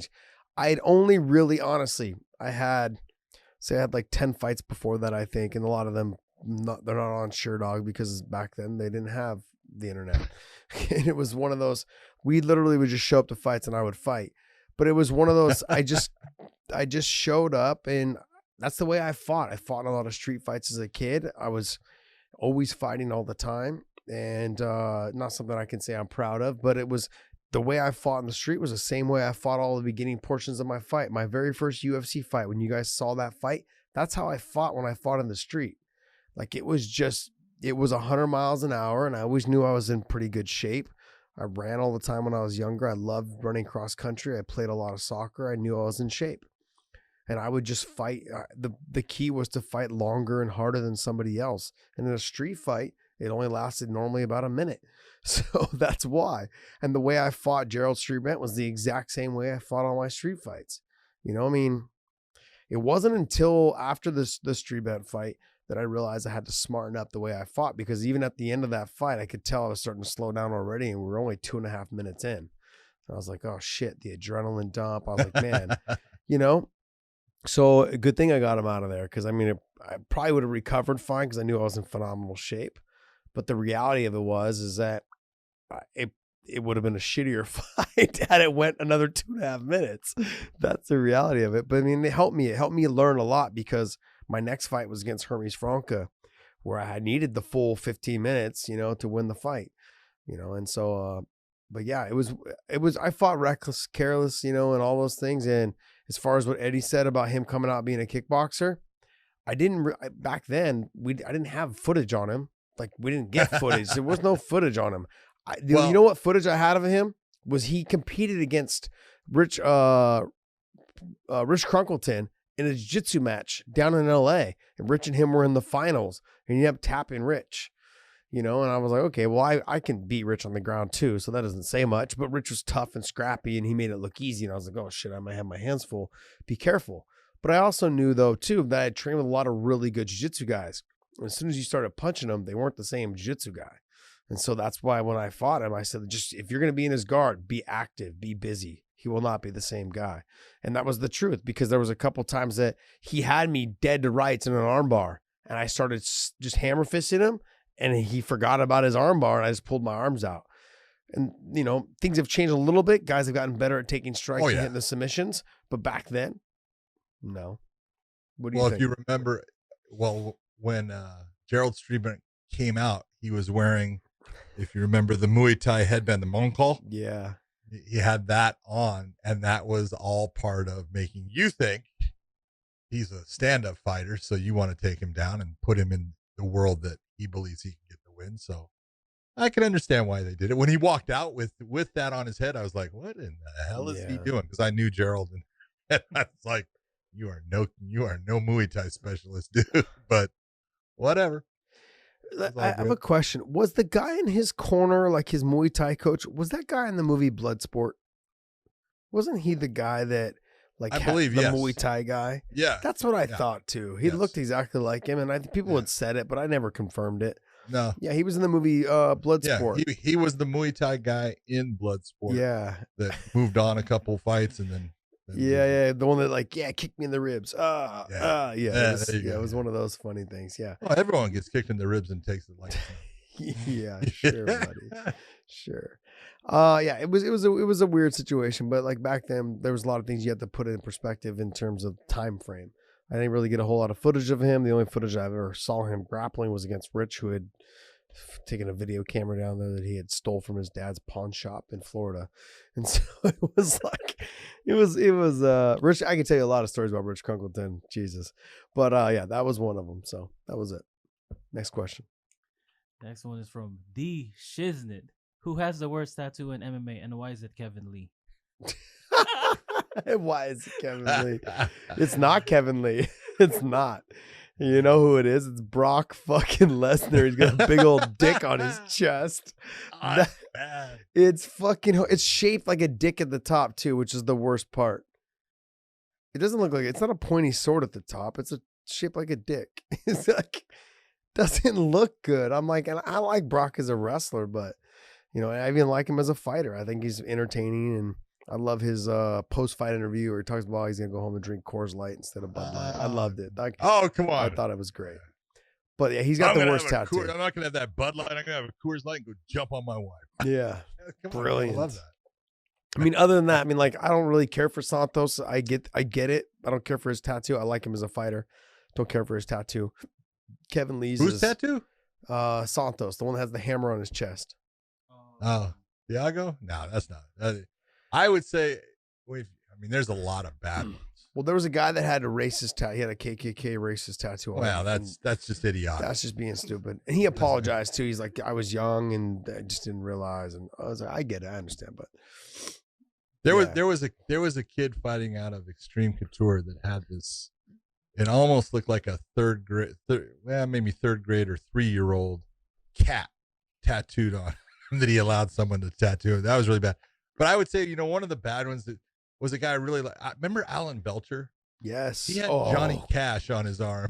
Jesus. But you couldn't really tell that it was. Yeah, it looked like a fat. And I love Alan Belcher. It was a cross between a fat Elvis Presley and a Johnny Cash. Johnny Cash, yeah. Oh, man. I always looked at that and I always tried to say, where did they get that picture from? But yeah, I've known some really good tattoo artists and I've known some really bad ones. Yeah, that was a bad one. Yeah, I would say Brock. You say Belcher. I agree with you. Brock's sword is not the best sword. Not at all. Next one. It's not Kevin Lee though, by the way. All right. Next one is from G Wiz. Josh, have you ever tapped Khabib? And if not, what's the most success you've had against him in training? We don't talk about training like that. So sorry guys, I can't answer that. We've had some good training sessions. Been good. First off, people need to understand when you talk about tapping someone, it's training. Yeah. The reason you tap is because I'm not going to work at getting out of this because I could get hurt. And so I'm just going to tap and we'll start again and move on from there. That's why he's saying we don't talk about that. We have enough injuries at AK. I don't need to talk about. You know what I mean? Like, why go even further where it's like guys can get hurt even more? And we had enough issues with people getting hurt at AK. So, yeah, when it came to things like that, no. And the other thing too is why talk about it? We're talking about practice, like Allen Iverson said. What someone taps to in practice and what they'll tap to in a real fight are two different things. Yep, very true. Next question. All right, next one is from Nicola Maxwell. She asks, Josh, can you remember doing those stare downs with those little kids and how wholesome was that? Whose idea was that? It was very cute. Oh, I love that. So it was, it was my idea, but it wasn't like I planned it. What happened was one kid had asked if they could come up and take a picture with a stare down. And I said, yes, but I had to ask Reed Harris, who was the guy at the stage. And I said, hey, do we have time? He's like, you got plenty of time. Because we were only allowed to do the Q&A for an hour. And I knew we were pushing up on time. And so the kid came up and asked. And I said, okay, look, we'll spend the last bit. I said, I asked Reed, can I just invite all the kids? Send all the kids down. Parents, if your kids are interested in doing a stare down, we'll do it. And so the kids all got sent down. I said, sorry, parents, you guys are not invited, just the kids only. And we left it at that.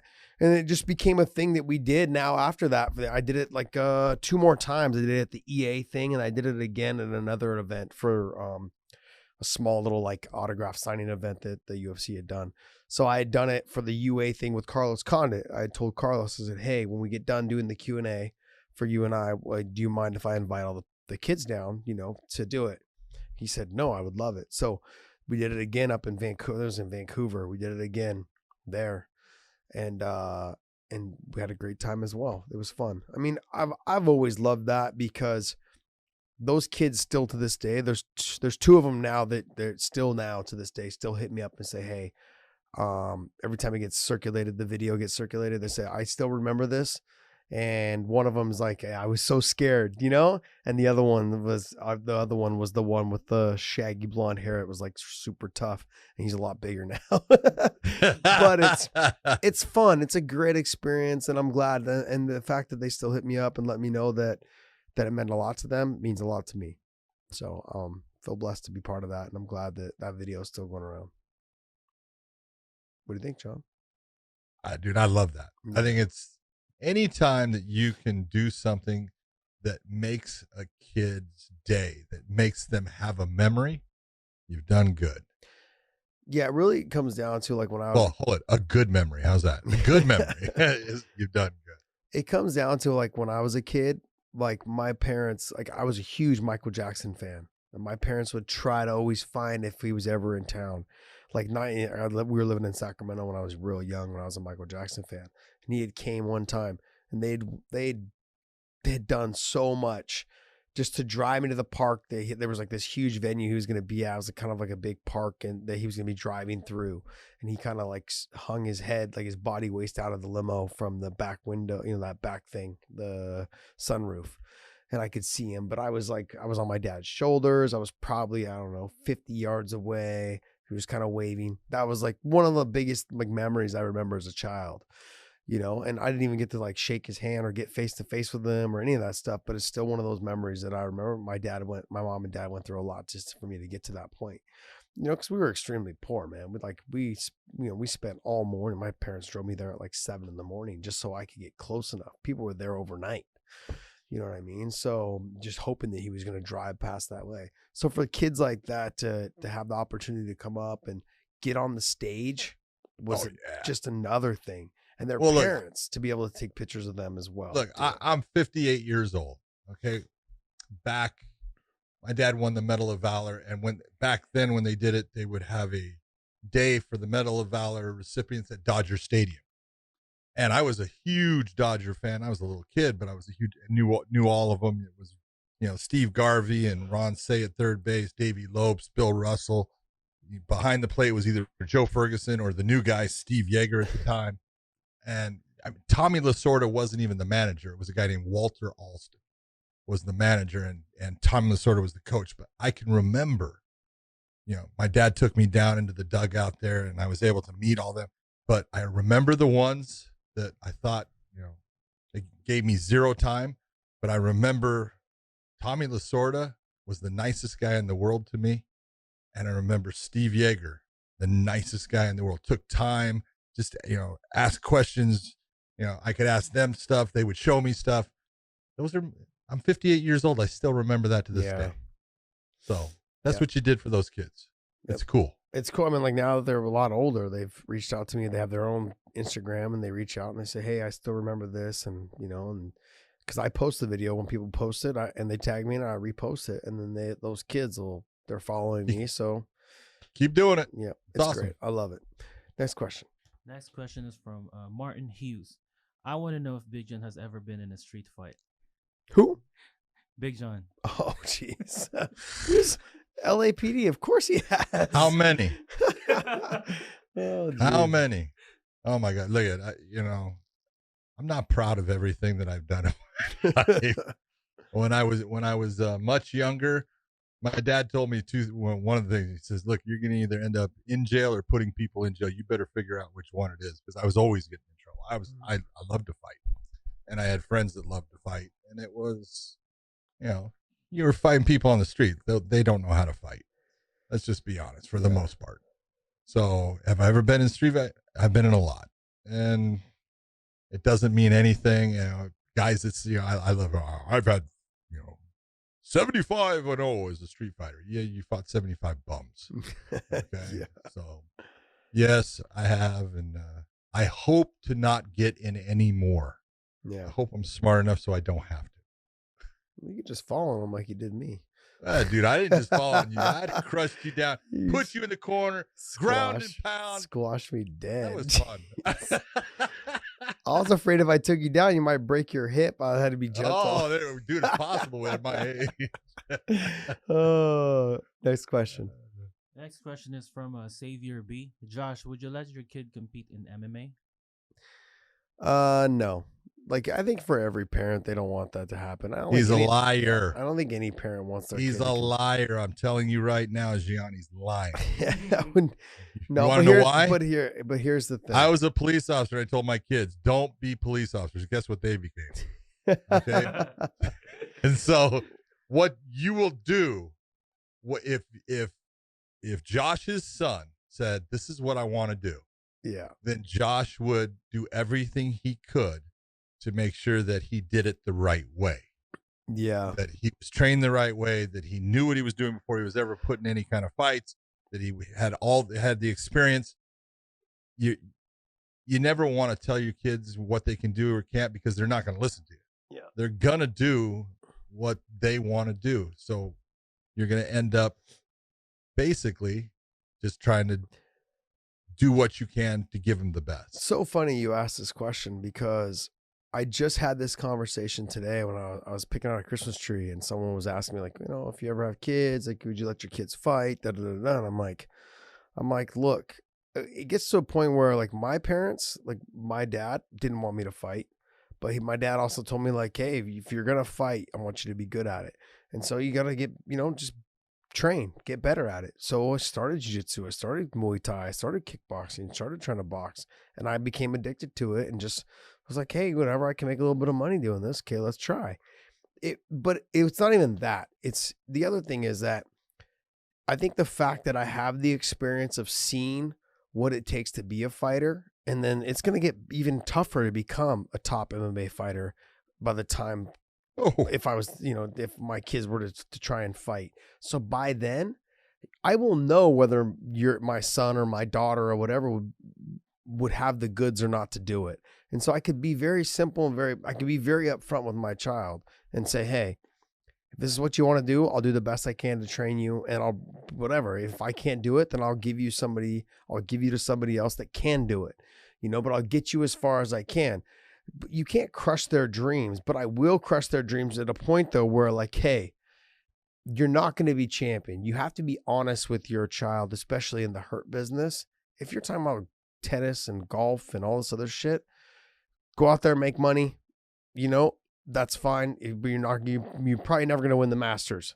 Okay. Go out there and make money though. They're going out there to make money. They're doing what they love. I support it, but not in fighting.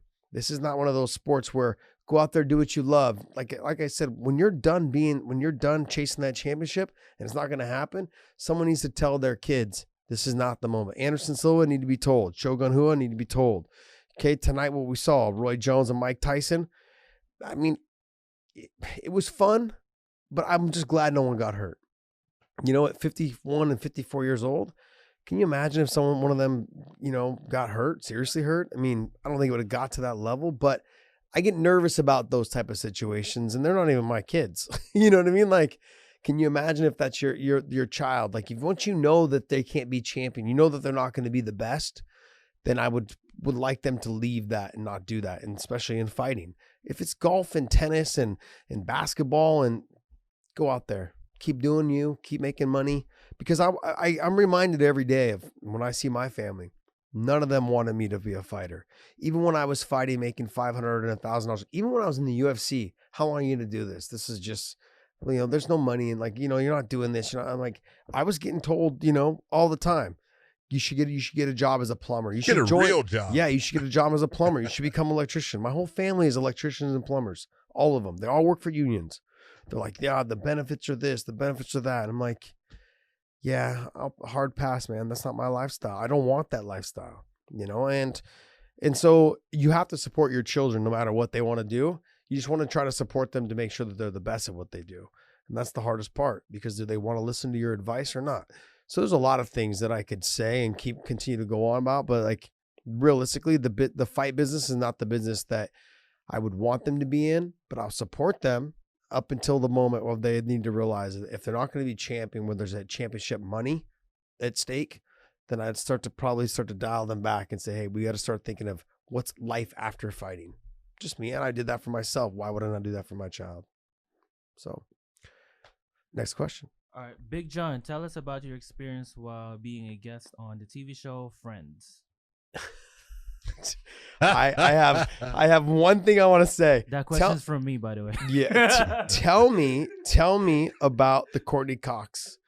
Oh, dude. I got in trouble again. Yes. Oh, you can pass on that if you want, but it's funny because when that whole thing came about, my wife, I really didn't watch Friends. I'll be honest, but my wife did, and she loved that show. And part of when I was going to go there, she goes, "I'm going," right? And if you know my wife, what she says she's doing, because I have no control. Ask Josh. Miss McCarthy. But I told her, I said, maybe it would be better if you don't go, because maybe you'll go there and you won't like these people, and then it's going to wreck the show for you, a show that you like. And yeah, she goes, yeah, no, I'm going. So, the first day I went there, it was all rehearsal stuff and setting up the fight and whatever they wanted to do and stuff. And the second day was all shooting. And it was funny because I'll explain the Courtney Cox thing. This is going to get me in trouble probably. Don't say it. Don't say it. Don't say it. Don't say it. I had to explain fighting to Courtney Cox, and then on the day of the actual shooting, they actually put me into the hair and makeup thing, and Courtney Cox was in there having her hair and makeup, and the guy who was the director of the show was a guy named Robbie Benson, who he was a child star, was in all kinds of stuff like that. Really nice guy. And most of the people on their cast, Jennifer Aniston, she was a sweetheart. Lisa Kudrow was a really nice person. Schwimmer was a nice guy. Matt LeBlanc. The two that were not the nicest people in the world was Courtney wasn't that nice. And I'm sure she's a wonderful human being now. Yeah. But the other one was the guy that played Chandler or whatever, Matthew Perry. He was a drug addict. You could tell he was on stuff. So he did some stuff that I looked at him and I thought, you're just a jerk. But that was then. I'm sure he's a wonderful human being now. But I got into a kind of thing with Courtney Cox in that makeup thing, and that the director's assistant came in and basically put on this thing of telling her, Mrs. Cox, Mr. Benson wants to work through lunch, and I've taken it upon myself to order you grilled chicken with pasta and vegetables and things like that. And I'm not going to go into what she said, but it wasn't really nice to him, that she said that it was her time, that she wanted to go to the commissary, and if that's what she wanted to do, that's what she was going to do. And he was trying to, tell her, well, but Mr. Benson wants to do this. She basically gave him this whole thing about, if I want to stand out on Barham Boulevard and pick my nose, that's what I'll do. And I was just sitting there and I'm thinking to myself, I should tell you that you're being a fucking bitch. But I didn't want to do that because I didn't want to get in trouble. And the guy turned right to me and he goes into the same thing of Mr. McCarthy. Actually called me Mr. McCarthy like I was someone special. And he said, Mr. Benson wants to, and he goes through this whole thing. And she had, at one point, she said, no. And so, he goes through the whole thing and I looked at him and I go, no. Right. And I go, no. And I said, no, man, hey, I'm sorry. I said, if I said that, I'd be a real asshole. I said, that would be fine. Thank you for doing what you do. And she looked at me with daggers flying out of her eyes at me. Oh, man. Got up, stormed out. And so I will say, probably to this day, I'm sure that Courtney Cox is one of the nicest human beings there is, but she hates me. And that's okay.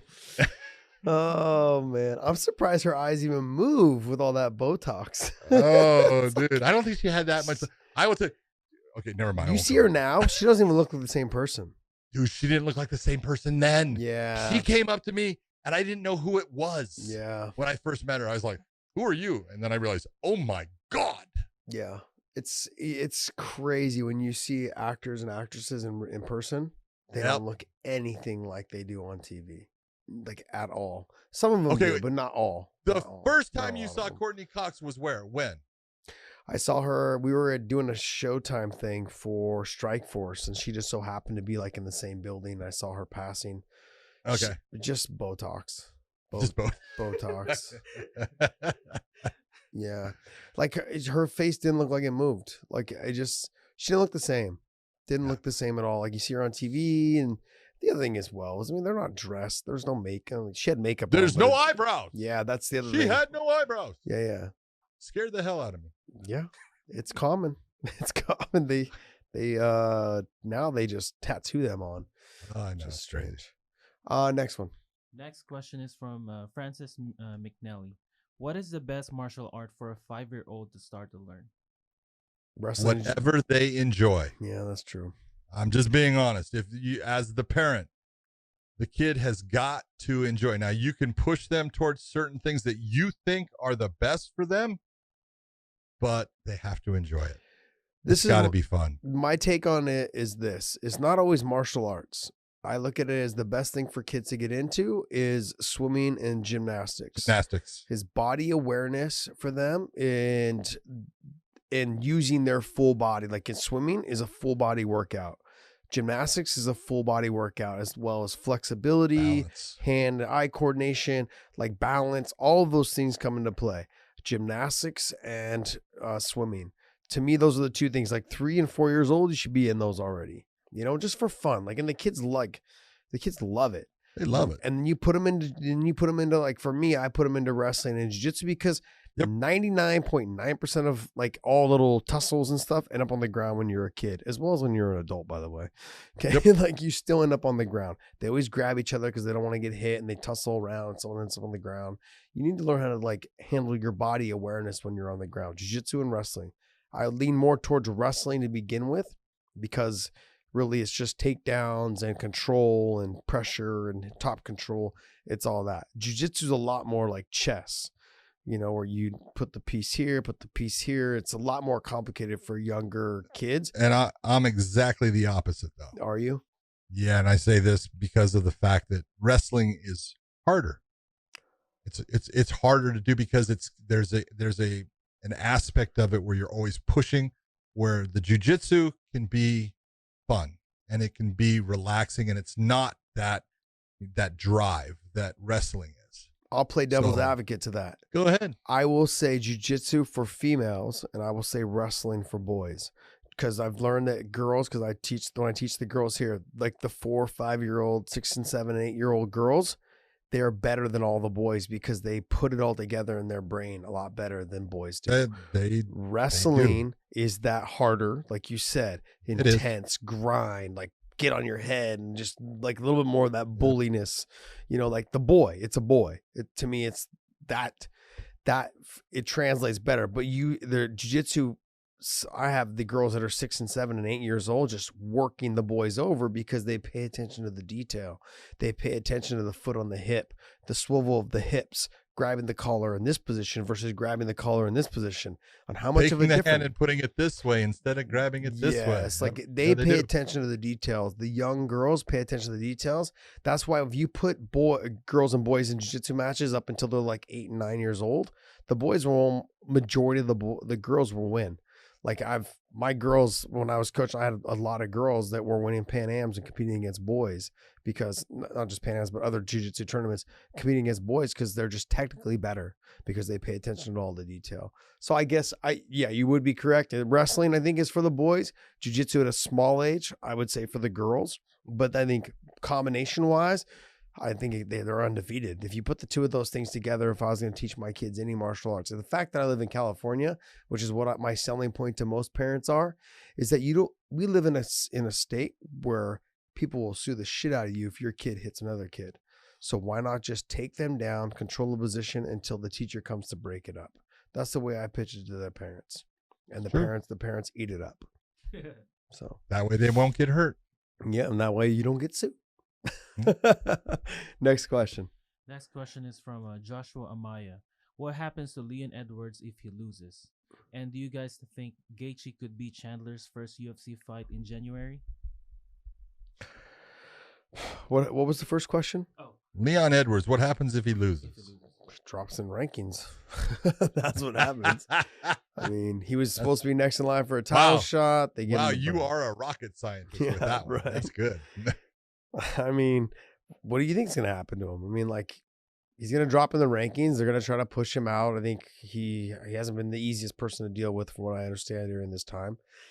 He also, the UK has been shut down. It's not like he's been trying to sneak into his gyms and train. Like, he can't do anything about that. You're telling me you couldn't fly him out to Yaz Island? I mean, why not? What's going on? If they wanted to the UFC gets shit done when they want to get it done. And if you give them a hard time, they won't get it done for you. And so I don't know what he did to piss him off, but there was something he did to piss him off, and they weren't happy with it. So then they just said, okay, fine. We'll give you a guy that we think's going to beat you, which I don't think he's gonna. It's going to make it a fight, but I don't think he's going to beat him. I think Leon's going to win. If he loses, he's gonna get set back probably 3 or 4 places, but he'll be back. I think he'll be back. What was the next question on that? Chandler and Gaethje, they'd be foolish not to put that fight on. That's their moneymaker fight. If you want to make an introduction for a fighter like Chandler, who is known to throw down and known to get into dog fights like he did with Eddie Alvarez, okay, that's the fight to make. Just makes sense. I mean, if you want to make it a main event, I don't think there's another fighter that would make it more entertaining than Justin Gaethje and Chandler. I'm just going to say ditto. Yeah. Love it. Perfect. We're on a roll tonight. God, Josh Thompson is scoring. Yeah. So right, this one's kind of a long question. This one's from Syed Ali. Khabib versus Tony got canceled 5 times, and eventually Tony lost to Gaethje. Was it Khabib's destiny to retire undefeated because Tony could have been his kryptonite? Yeah. Look, anyone can sit there and say what they want about who they think would win in a fight that never happens, but it doesn't mean anything. Yes, that fight was supposed to happen. And could it be that Tony would have beaten Khabib, would have been that kryptonite, would have been that guy? Could be, and we'll never know. Yeah. So it doesn't matter. It's unfortunate. That's a fight I always wanted to see happen. I got ready for it. I thought it was going to happen multiple times, and 5 times it did not happen. So yeah, I just go with the same thing. I tell you, look at, if it's not meant to be, it's not meant to be, and that's exactly what happened with that fight too many times. Yeah. Realistically, out of all those guys, I thought Tony had the only chance to really beat Khabib. I thought Conor had a little bit of a chance given the punching power and the reach and the range and stuff. But Conor really wasn't fighting at that time because of all the money he'd already made. From the Floyd fight and all the other stuff he was doing, the whiskey and stuff he's consumed with other things. Tony was the guy that I thought, the submission wise and the elbows from the bottom, really concerned me because of the cuts. So if he did get taken down, which he was going to get taken down, Khabib wasn't going to stand with him just because he was afraid of being submitted or cut from the bottom. He would have done that. But a cut can change a lot of things. It changed the way that the fight's fought and also too could stop the fight because of where the cut is. So I looked at it that way, in that he was the most dangerous guy for Khabib to fight because Tony was good from the darce position, the guillotine positions where Khabib puts his head to be elbowed and choked and all those things. That was, to me, probably a dangerous fight for Khabib. But I can sit here and say that I think Khabib would have walked right through him, but you just never know what's going to happen with someone who is known for his guillotines and his darces and all the other things that he does, as well as his elbows and for cutting people. I mean, I'm one of the guys that can say, like, look what he's good with his elbows, man. And Khabib puts his head in those places to be elbowed. So, I mean, there's a lot to be said about that. The fight's never going to happen. So we're going to sit here and continue to wonder that for the rest of our lives. Agree? Absolutely. Ditto. Josh Thompson's on a roll today. Our next question is from Dimitri Sped. Can we see a tag team between you guys against DC and Ariel? I think there will be a lot of back pain and fatigue in this one. What was that one? A tussle? I missed the beginning. It says, can we see a tag team bout between you guys against DC and Ariel? I think there will be a lot of back pain and fatigue in this one. Yeah, if we saw that, so it'd take me about 2 seconds to get rid of Ariel and be John and I against DC. Exactly. Yeah, I would just be 2-on-1. Yeah, it'd be 2-on-1. 2-on-1. Yeah. DC's got no submission defense. I definitely need help with DC, and I'll get it because Ariel will take about, that's about all it's going to take. Yeah. All you got to do is hit him in that nose, and it's over, man. Oh, man. That thing will be turned this way, and it'd be all over. Just take that beak and turn it. Yeah. The Humpty dance through the dance. Anyways, okay. Next one. We'll do the last one. Next one is from Bo Ferguson. Could Fedor in his prime beat Stipe in his prime? Absolutely. Yeah. Absolutely. Yeah, it wouldn't have been close. It wouldn't even been close. I think he'd either knock him out on the feet or he'd get the takedown and knock him out on the ground. He might have submitted him. Fedor was just good. Back in the day, Fedor was beating everybody that was top of the food chain, and I mean, and made it look easy. Yeah, just destroyed good fighters. His ground and pound was the nastiest, heaviest hitting ground and pound of anybody ever. His speed was absolutely way above everybody else's. He had a great submission game. His judo, as far as his throws, he was outstanding with them. He always had the ability to be hit, and so could Stipe have hit him on the chin and hurt him? Yeah, it's a possibility. But Stipe, being the guy that uses his boxing and has got good boxing, but uses his wrestling too, in the end, I just don't see. Back when Fedor was young, it would have been a different fight. Yeah, hard fight for Stipe. Yeah, for Fedor, he was someone that was able to get in and out so fast, and the speed of his right hand was just phenomenal.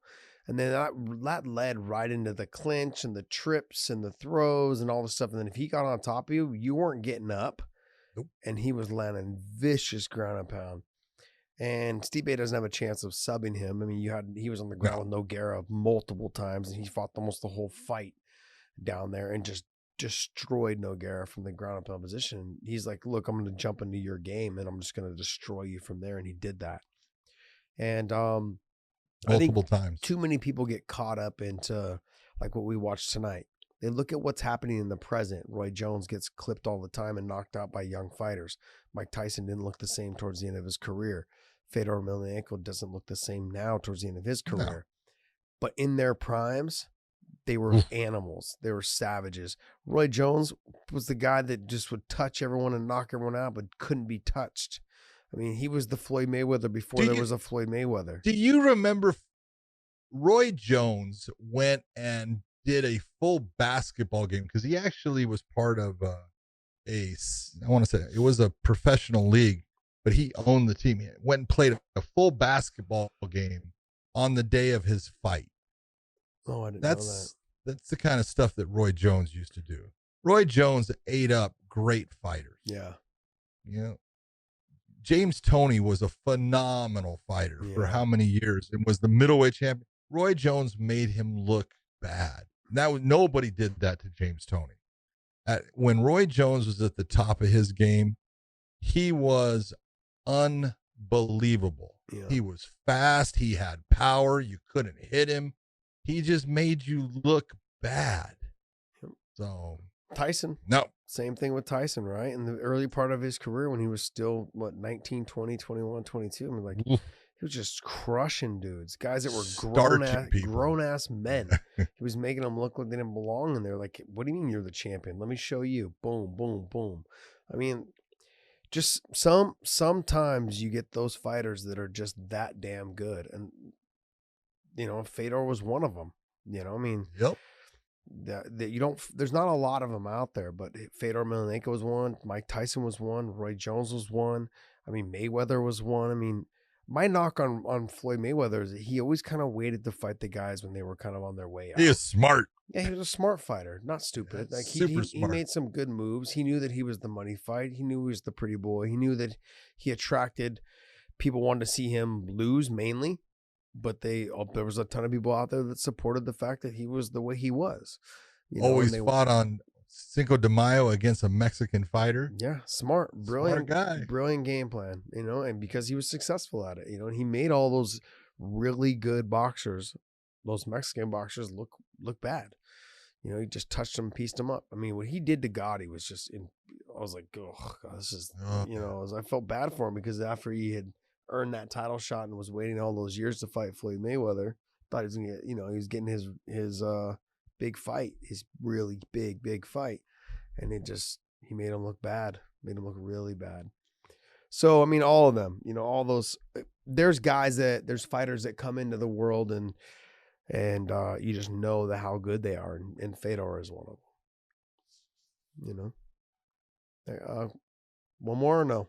All right, one more. One more. It's getting late for This you, is buddy. it. Yeah, This it's is getting. it. Sorry, man. I forgot. Last It one was is from 3 hours. Saul. 3 a.m. there. It's all good. 3:30. Sorry, not even 3 a.m. 3:30. Saul Ventura asked, Muay Thai stance in MMA? Big John and Josh, let me know what you've seen. Who? He says, Muay Thai stance in MMA? Big John and Josh, let me know what you've seen. Muay Thai. I don't understand the question. Are you saying is a Muay Thai stance good in MMA? I don't know. Or maybe has ever any? No, they have, but it's not a good stance in MMA. No. That answered the question. It's not a good stance in MMA. Yeah, you got to be up on your toes. You're bouncing on the one leg in the front. I mean, easy to lift the leg and trip the bottom. I mean, don't get me wrong. There's good Muay Thai guys out there that would probably do. We see it in. You guys watch one fighting championships. They've got a ton of them out there. You know, they're not the easiest guys to take down. They're very athletic. They've got great balance, and if they clinch under your head, you can't get them off. You know, but the issue is that with good top level wrestlers, they're going to end up getting taken down. Ben Askren went over there and was able to do it left and right. You know, if you take good guys with good wrestling, they're going to go over there and take them down. They may take a couple shots here and there, but they're going to get you down. And when they do, those guys ain't getting up. John said it. All right, guys. Well, hey, I want to thank you guys so much for tuning in tonight. Hope you guys enjoyed the show. Hopefully we got to answer your guys' questions. If we did, go ahead and hit us in the comment section. Also, mybookie.ag. Use the promo code weighing in. They'll give you 50% of your initial deposit. So if you deposit $1,000, they give you another $500 of their money, which is now your money to gamble. Also, go to prowrestlingtees.com. Use /weighing in. If you go prowrestlingtees.com/weighing in and use the promo code FIGHT, not FET, FIGHT. And go in there. We've got a couple new shirts that are up as well. We've got a new Terminator one that was pretty dope. Yeah. I actually like it. And check that out. Also, when you guys buy your shirts, take a picture of it, post it, tag us in it. We'll repost for you guys. And hopefully you guys enjoyed this show. It's really late for John, so we don't have a whole lot to say. John, you got something to say? I got one thing to say. See ya.